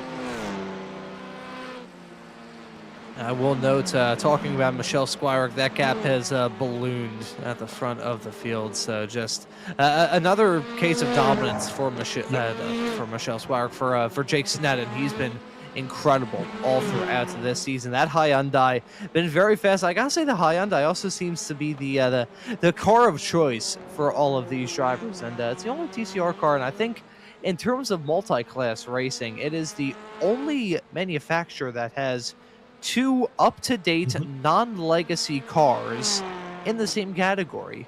Yep. I think that may actually be accurate. Yeah, this is the Veloster. It's a little shorter wheelbase than the Elantra, which is the newer model. But the Velosters are still being used in the Michelin Pilot Series in real life, as well as in iRacing. I think the short wheelbase cars probably are the better choice for this track. So the Velosters and the Honda Civic R's probably a little better shout. Obviously the Audi is the old man of the group, being the first the TCRs that actually made it into iRacing. A little bit longer wheelbase, much more like the Elantra, as you see there, the 4-door. So yeah, it's kind of those cars probably a little better on some of the bigger tracks. For these tighter tracks, those little short wheelbase cars like the Veloster and the Civic are probably the way to go. Yeah, I think that's a very good theory from you, Charles. I think it's just that's the way it usually goes when it comes to this sort of stuff. I remember from my karting days back running in the autocross events. Obviously, an autocross track, you get like an acre of parking lots, and then you set up a bunch of cones around there, and then you send the drivers off 30-second long courses, turning all the time, running in the karts. We used to have such a huge advantage, even back in my junior kart days when we were running the single speed motors, where just flat-footed, eventually the clutch grabs and you just go. Even then, we were able to contend for some pretty good spots, and even in my junior kart days, I was able to grab some fastest times of the day, even back then in those single-speed karts. So having a small wheelbase can make a huge difference around the tight and twisties around this track. I think I kind of raised this point earlier on, kind of talking about Long Beach and some of the other street tracks on iRacing. Don't see a whole lot of them, and when it comes to street tracks, I'm kind of just referring to like American ones where it's just city streets and then barriers, no like runoff area of any kind at all. You've got Long Beach, you've got Belle Isle, and you've got the Chicago street circuit that NASCAR has used for the past 2 seasons. We'll be using this year, and they may not use it after that. I remember when iRacing kind of made that track as kind of like a fictional thing back in 2020 during the NASCAR Pro Invitational, and that became a real thing. So I guess it's kind of interesting. One thing that iRacing has brought up is it's brought a few occasions where a track has first been introduced onto iRacing and then became a thing in real life. It happened with the Chicago Street Course, and NASCAR kind of one-upped themselves a couple of years later with the reconfiguration of Atlanta Motor Speedway, when they kind of trialed out the new like super speedway 1.5 mile high bank configuration goofy thingamabobber that they've got going on right now. iRacing providing a very odd pinch of events in the world of racing. Instead of a track going from real life to sim, goes from the sim to real life. Well, it's that's kind of. I'm going to go back to the Wayback Machine because I'm old. If you go back to to before iRacing, when a lot of the developers and the management of iRacing worked for a company called Papyrus, they were the ones who built the NASCAR Thunder 2003 game for Xbox, and they actually developed their own 3-mile tri-oval super speedway that was exclusive to Xbox, was only in there. And so they've been doing this for a while. So it's no surprise that they come out with these special things like they do have a similar raceway like that as well in iRacing, and the Chicago Street Circuit, of course, and then the IR01 open wheel car, which is just insane. If you ever get a chance to drive it, I highly recommend it. It is a blast.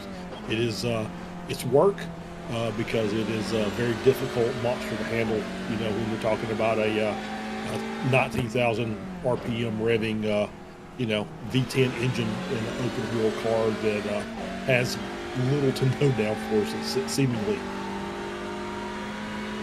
Yeah, that IRO1 is, I gotta say, honestly, as someone who used to race shifter karts in real life, that's just about the closest in sim you can get to a shifter kart. Kind of like merge the total craziness of that mixed with some of the planted down nature of the W12 F1 car, the Mercedes one from 2021.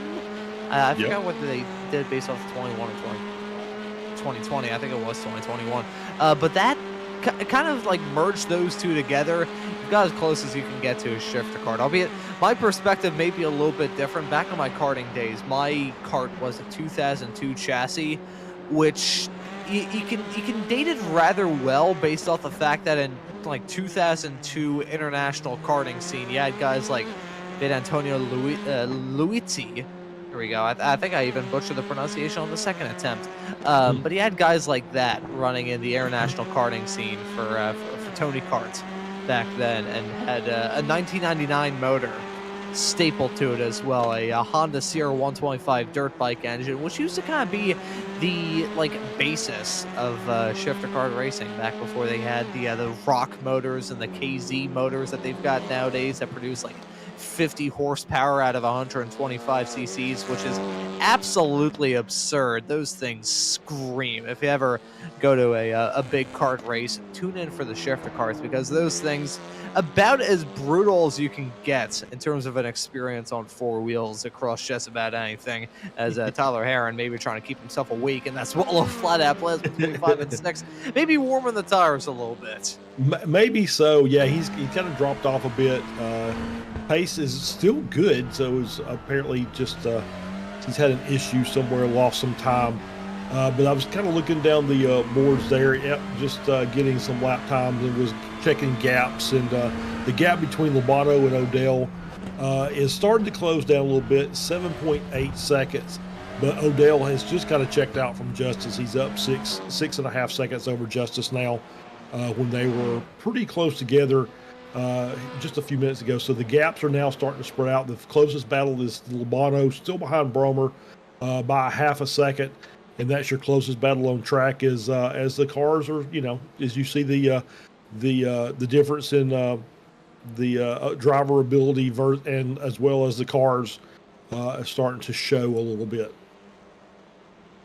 And at this point in time, I kind of wish we had like an illustrator feature here on slow motion broadcasting, because as we follow this helicopter shot, you can actually see the old layouts of Long Beach, and some of the older ones that have been around for quite a while. Long Beach, ever since the track was first built and the Long Beach Grand Prix was first held back in 1975, there's been a lot of different track layouts that have played host to some races. This current version that we're running here, of course, as I said earlier on in the show, introduced back in 2000. It's one of the longest running, if not the longest running iteration of this racetrack by quite a significant margin. The only alterations that have been made to Long Beach as a facility were back in the mid-2010s when Formula E ran here for a couple of years, and I think the Forza Motorsports games have that layout, which would it would go into turn 6 on the layout that we're seeing right now, with a nice little chicane that would actually send them into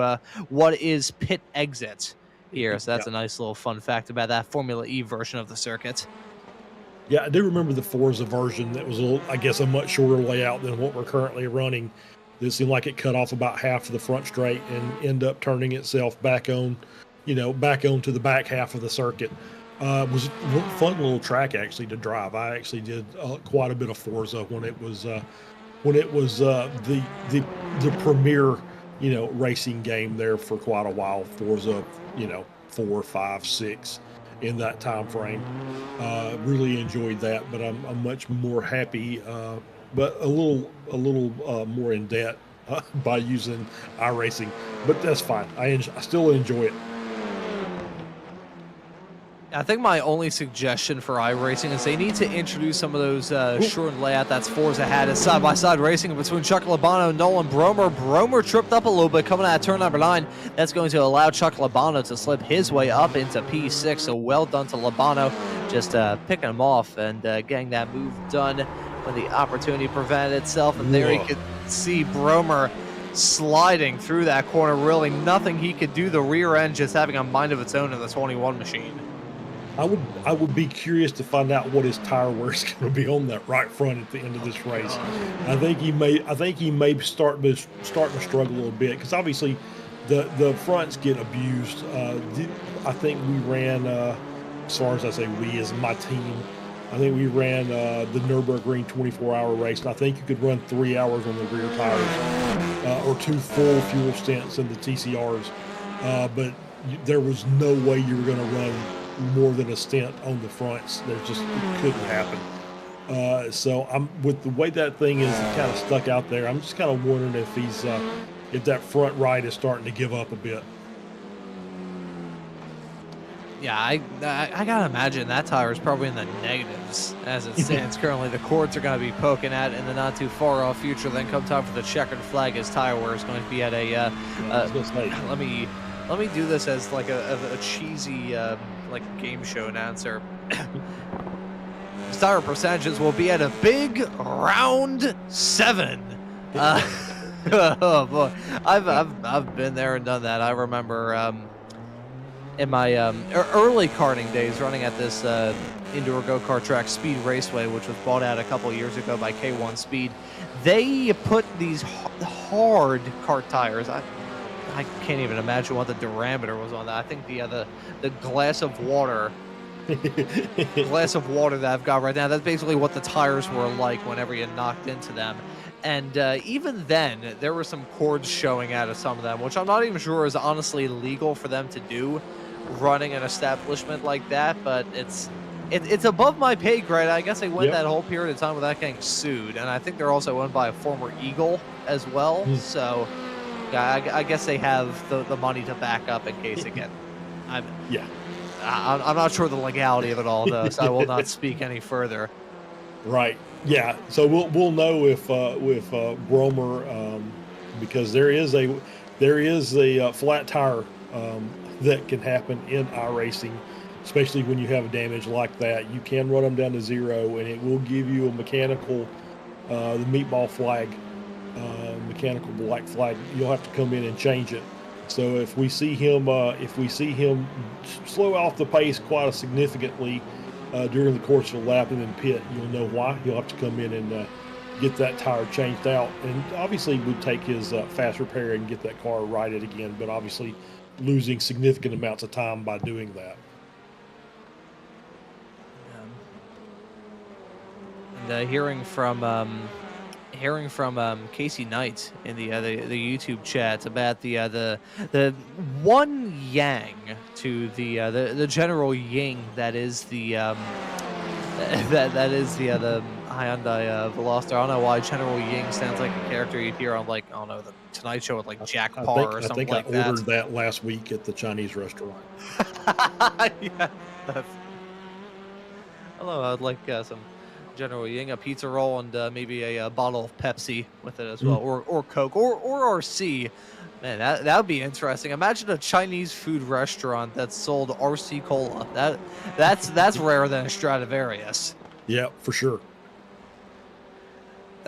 So what I was going to raise before we went off on discussion about Chinese food was I'm curious if we could maybe have a helicopter or blimp shot of this track potentially, because I kind of alluded to this not terribly long ago, talking about some of the layouts of this track. Maybe switch to Tyler Heron potentially. He's currently running in 12th, heading through the opening sector of this lap. If you look very, very closely, halfway down the small O flat lap list between 5 and 6, you'll see a 90-degree left-hander. There it is, a little bit farther back, and then you have some sweeping side roads to go around, which eventually spits you out at this intersection coming up, which turns out to be turn 8. You can see it just barely on the left-hand side. Some fast left and right sweeps.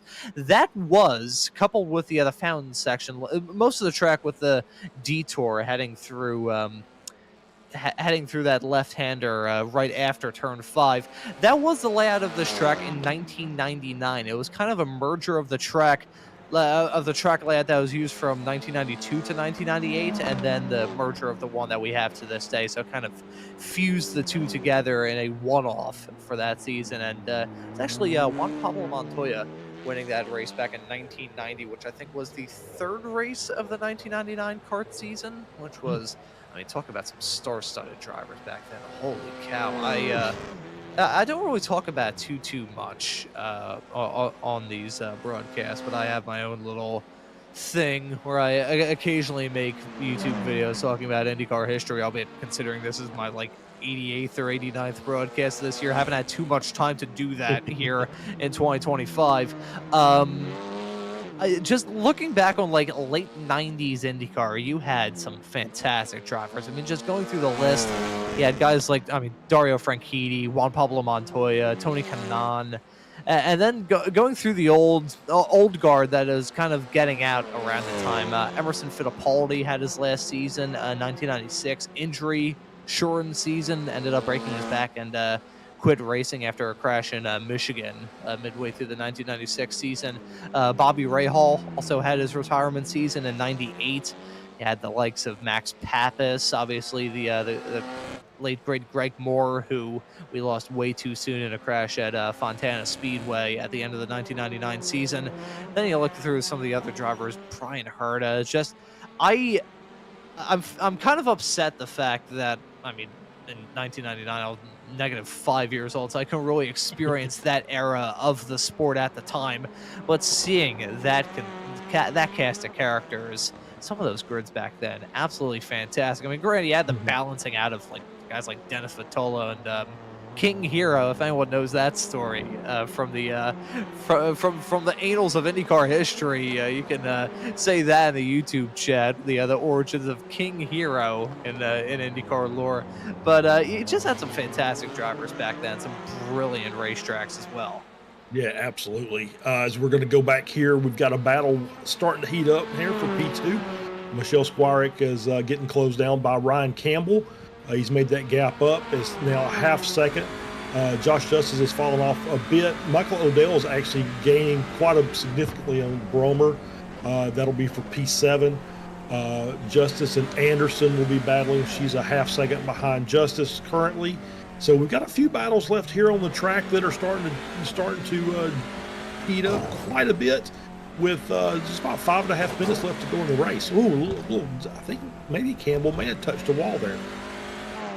I think there was a bit of a wall scrape from Ryan Campbell. Trying to shave off a couple of grams of that race car. Weight reduction can be very good unless you're a driver for Scuderia Ferrari in the Chinese Grand Prix, but that's neither here nor there. Ryan Campbell and Michelle Squire are going to give us a good battle, though, to talk about right at the end of this race, and Josh Justice and Kerry Anderson looking to do the same as well. And I will say, unsung hero in all of this, Kerry Anderson was able to get pretty much all the points for the Ray Esports Club Series taken care of. And speaking of the points, Jake Snen with his dominantly at this point on track to win the championship here in the TCRs by a decent margin. But Kerry Anderson, credit where credit's due to her. A round of applause her way. The fact she was able to get all those points squared away from a season which, I mean, season started all the way back in October, so that's pretty rough to try and keep track of all that, but she did a very good job getting all that squared away. And of course, in the season finale broadcast, you will hear about all of the points information. But back up at the front of the field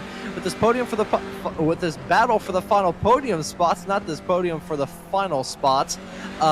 This is gonna be close between Squarick and Campbell.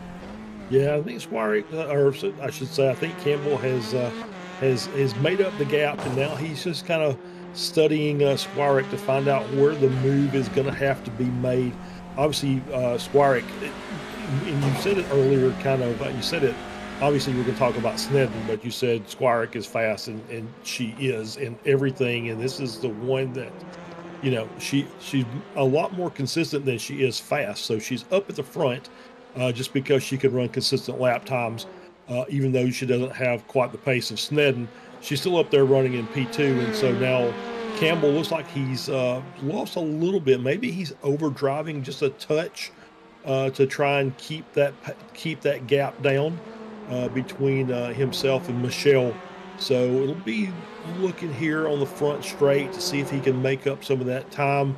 He needs to be probably, I don't know, he needs to be within 3 or 4 tenths to start the lap in order to make that pass and get enough draft to get down into the inside of turn 1. if Squire doesn't play defense. That's one thing that Michelle Squire is doing rather well heading off through the hairpin. I think we just saw a good glimpse of that. Just positioning her car in the right way, whereby Ryan Campbell can really not get a good exit heading down that long flat-out blast that is the start-finish straightaway at this racetrack.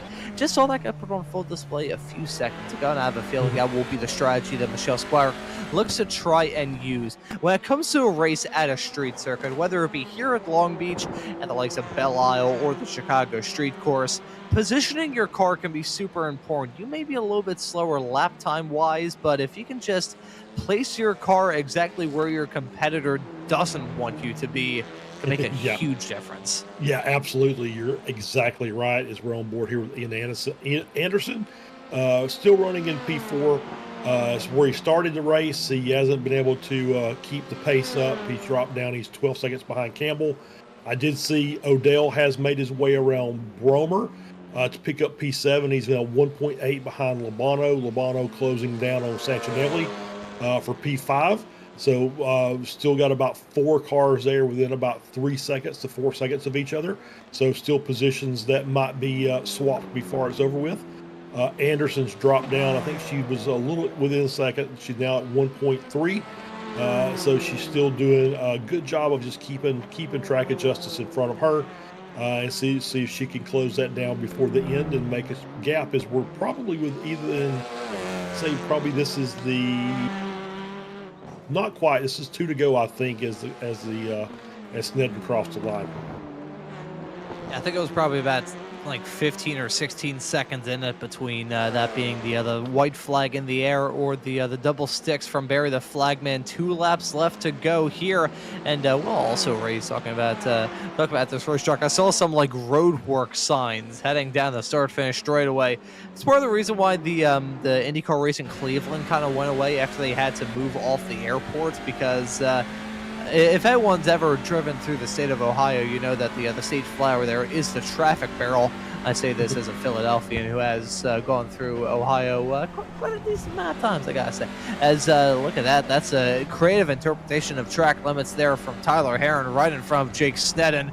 You can see him taking some pretty big liberties with the inside curbs, heading off through some of these corners. Ooh, that is sketchy for Jake Sneddon. Still has an 11-second lead, but I don't think you'll be very pleased with what happened between himself and Heron a few moments ago. But the white flag in the air, only one more lap of racing action. I think I called that rather well, about 15 seconds in it between them grabbing the white and grabbing the check. And see, I'm smart occasionally. It happens once, I think, every 1,000 shows that I do.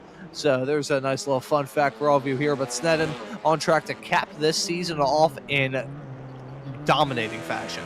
Yeah, absolutely. And I think Heron is just, he's like, yeah, I'm trying, Jake. Sorry. I'm trying to get around as quick as I can. Jake, obviously, as we're getting a little close there, not quite in a hurry to get by, obviously, with a 10-second gap. As we're almost looking down the list here, Labano's within a second of Santinelli. It's the closest battle on track. Yep, about Santinelli and Labano about a second apart. Odell 1.5 back. Bromer's kind of dropped off that just a bit, as obviously still trying to get his car, keep his car headed straight down the track. As we are on board now with Squirek, has stretched that gap out back up to 2.1 over Campbell. Maybe Michelle was kind of cooling her jets a little bit, just running some laps. And keeping her gap back to P3 in a comfortable margin. That's going to be a comfortable margin for Jake Sneddon in this race, the final race of the season, and a comfortable margin in the championship as well. Sneddon, your winner at Long Beach. Sneddon, your champion in the TCRs as well. It's about 8 seconds between himself and Michelle Squire right at the end. You can really tell that Sneddon not really having to push that car one bit. Ryan Campbell, who completes a podium made entirely of your Group 1 champion. Sneddon, obviously your champion in the TCRs. Michelle Squire, your winner in the MX-5 Cup. And Ryan Campbell, your champion in the Spec Miatas, all finishing P1, P2, and P3 respectively, as we see the rest of the cars come across the line. Rather interesting to see all the drivers who just cleaned clock in Group 1, complete the season finishing on the podium. Yeah, absolutely. It's just you see the cream rising to the top. It didn't matter what car it was. They were gonna be competitive in every race, which is absolutely what we like to see. As we see Anderson there finishing a top 10, so good run by her, up 2 positions. Chuck Labano with the hard charger tonight, up 7 spots to finish P6, and only missed Santinelli by half a second. So he had a good run. Ooh. Yeah, I think these That drivers are maybe was, taking a leaf out of the Weekend Warriors playbook there. Obviously, you want to hit the fountain if you're going to make the car jump. That's the location here. Unfortunately, there's not any other real spots to kind of do any kind of Weekend Warriors top fun. But that was a pretty vicious hit there going into the runoff right there on the outside of turn 1. Spallman nearly flipped it in the process of that as well. That was, oh boy, that was a sickening impact. I gotta say, talking about the runoff area for turn 1, I think I've shared this every now and then. My greatest achievement in my entire iRacing career was managing to grip roll the Super Formula car in the runoff area of turn 1 at Long Beach. I overshot the corner by a country mile, as you do, and then went into the runoff area, and I was like, okay, I'll just do a quick little flex spin and be good to go. In the process of doing that, I managed to tip her over. So that's what happened to me. I have a feeling we may get a flipper here as he's... Oh my god, okay, someone just ballparked. I'm not sure who that was. I am terrified. Oh god, that was a big hit for Chuck Labano. Blew his motor in the process. Someone's going for a one-way trip into the runoff area on the outside, turn number 1. I am terrified to see that car come bouncing around. And there you can see the road construction sign there. That's where you're seeing the stopped and very much so wounded car of Chuck Labano at the end of this season. So also hearing from Casey9, the YouTube chat, that she once grip rolled the MX-5 at Coda. So that's some odd things that can happen in terms of the physics. But I think with that being squared away, we're gonna give the drivers a bit more time to get in the interview waiting area, and I think we may start off. Yeah, I think we'll wait a little bit to have our race winner go. We got Michelle Squirick and Ryan Campbell in there at the present moment. We'll wait for Jake Sneddon. He's the driver. Will Pierre ran into some difficulties earlier on. We'll wait for him to appear. So I think we'll touch on the results and give those drivers a bit more time to go. You know, right as I say that, of course, Jake Sneddon decides to come into the interview waiting area. So, Charles, I will pass the buck off to you and let you have a chat with our TCR champion. All right, well, let's bring Jake in here as we get the results come up. Hey, Jake, congratulations. Pretty dominant win tonight and cruise to the championship. So congratulations to you. I appreciate it. Thank you. Yeah, so looks like you had a pretty great pace. Obviously, just kind of once you got out of the first couple of laps, just kind of seemed to be marking time and just clicking off the laps and steadily gaining until it was a point that really wasn't much anybody could do to you. Yeah, so I was really just in the beginning trying to focus on getting away from the pack, and then from there created enough space for me to just kind of settle into a zone. I just kind of set a pace, which was like a 28 or a very low 28, and just played tire conservation and just stayed my line, stayed my time, and just head down. Yeah. So what's the tire wear like on the TCRs here at this track? Because it would seem like it's pretty rough with it being such a tight track. So it can vary. Like Long Beach, if you're driving too hard, you can definitely heat them up way too fast, and it's just incredibly hard to get them back down to temperature. I think it's really important to go into this with the right mindset in terms of keeping the front tires alive, and really I really focus on trying not to brake as much as possible and really just like kind of coast and just very light dabs just to get the rear end to come around just enough and just kind of coast and then get back on throttle. There you go, Jake. Congratulations on the win and the championship victory as well. And we'll let you give any thanks or shout outs. Yeah, once again, I just want to thank all my friends and family that continue to support me. My boss, sports, everything I do is sim racing. Yeah. All right, Jake, congratulations. Have a great night. You too. Thanks. And that right there was Jake Sneddon, your winner and champion in the TCRs. And while the lady I'm about to have a chat with in a couple of moments' time was not the winner in the TCRs, she was in the Mazdas as also your champion in the MX-5 Cup cars as well. Michelle Squire now joins us in the commentary booth. Michelle, before I ask you about the Mazda season, I want to ask you about this TCR race because pretty good pace, ending up P2. So talk us through this challenge here at Long Beach. So usually coming right out of the Mazdas into the TCR is quite an adjustment. And I tend to struggle pretty hard with front wheel drive cars, but I really, really love Long Beach. And I got to terms with it pretty quickly everywhere minus the hairpin. Honestly, I felt like I could keep up with just about anybody through most of the track, but that hairpin, I'm sure you saw in the broadcast early on, I just got eaten alive. Luckily, I was able to get one lap behind Will before he had his issue to kind of figure out where the line actually is. And yeah, it's pretty different, but makes sense. Power's coming from our different wheels, so but yeah, it was intense. Honestly, a lot of the same kind of pressure where it's just from a Mazda race where it's just tense here and there and trying to manage that gap.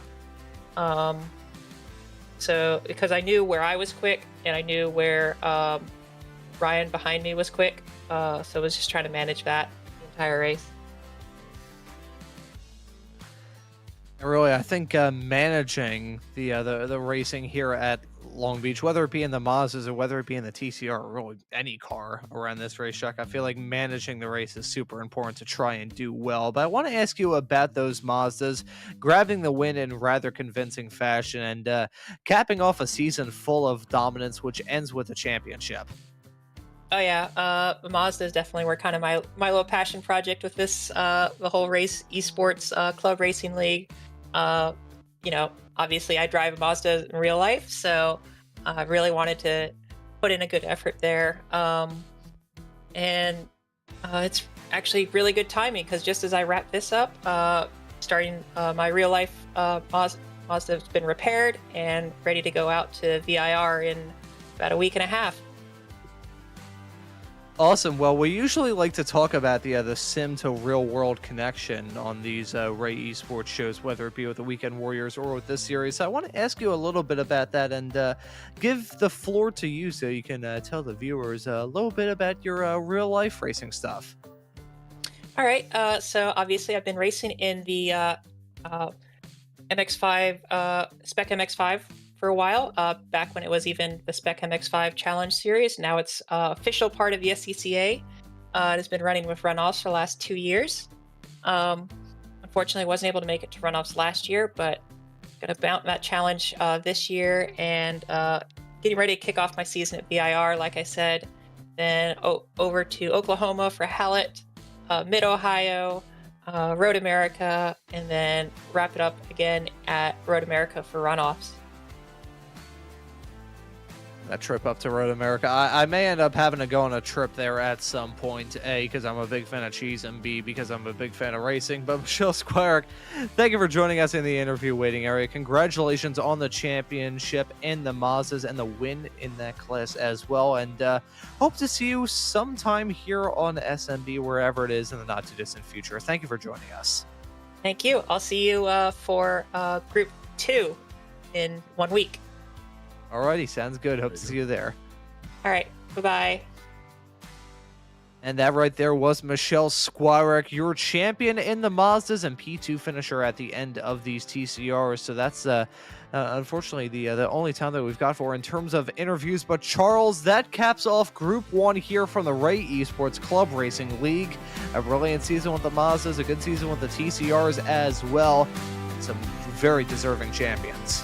Oh yeah, absolutely. It's been a fantastic season in the TCR. I was really glad to see Stevie has expanded the lineup for the weekly races as far as adding more classes, and the TCR is a worthy addition. It's been fun to watch these cars, and obviously we'll get some GT4 action next week. So really looking forward to that. Have it be known that even with the end of this series season, that doesn't end all the action here on Slow Motion Broadcasting. It far from ends the action. On Tuesdays at 9:10 p.m. Eastern Standard Time, you can catch the action for the American Muscle Series. But then we still got 2 more runnings of it, and then it'll be switching off to SRG full-time. But hey, we still got 2 more editions of Wildcard Wednesdays here on SMB. The Ray Esports Club Racing League still got the season finale for Group 2 and Group 3 coming up. They also got the whole season of the Sim Racers Group Intermediate F4 Championship as well. And then, come time for the weekends, we have got you booked with all of the Weekend Warrior Series, the Formula Vs that you can catch on Saturdays at 3:20 p.m. Eastern Standard Time, the Formula Fords that you can catch at 1:45 on Sundays, and the Spec Racer Fords that you can catch at 3:45. But that doesn't even do it for the action on Sundays, as later on those evenings at 8:10 p.m. Eastern Standard Time, we got the action from a Cross Series League Racing. The XSLR season still well and truly underway. 5 races on the books thus far. Had the entirety of the dirt oval season squared away. Got the dirt road cars now on a track, so you can catch all that action here on Slow Motion Broadcasting. Gives you a good reason to subscribe and hit that notification bell so you never miss out on any of the racing action. Hey, look at that little graphic right there at the bottom of the screen. But as for this final broadcast for group number 1 of this Ray Esports Club Racing League season, I think that will just about do it. And so for myself, Ron Maunz, Charles Bichelle, joining me in the commentary booth, Josh Wilkie doing a fantastic job working all the cameras in the virtual production hauler, and Michelle Squire, Ryan Campbell, and Jake Sneddon, our champions here in Group 1. I say thank you all so very much for watching this broadcast here on Slow Motion Broadcasting, and we hope to see you all wherever it is in the not too distant future.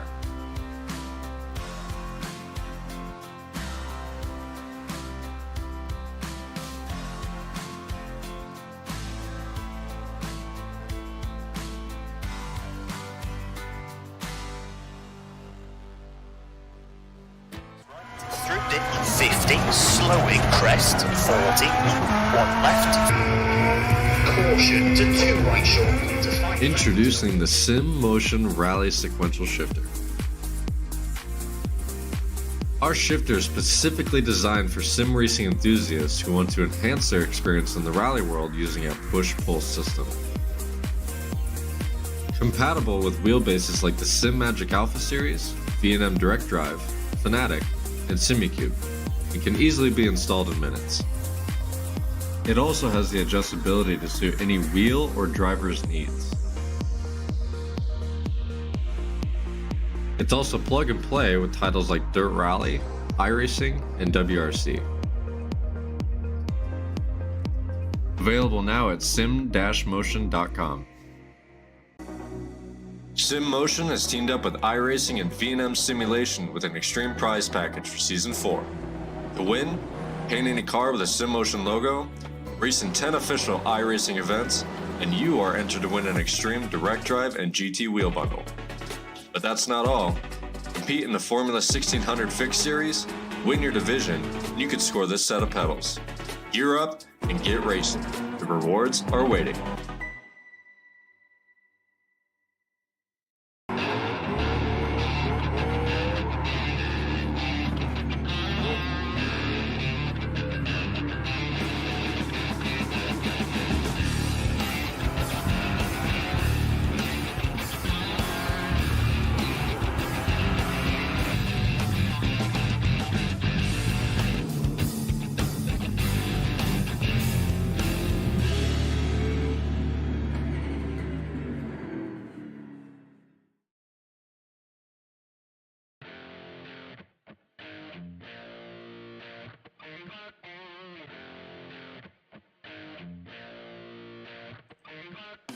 With years of experience and a passion for customer service, Sim Motion is a trusted name for Sim Magic products. Whether you're just getting started or a seasoned pro, we have the gear to get you on the podium. At Sim Motion, we don't just sell gear, we feel your passion for sim racing.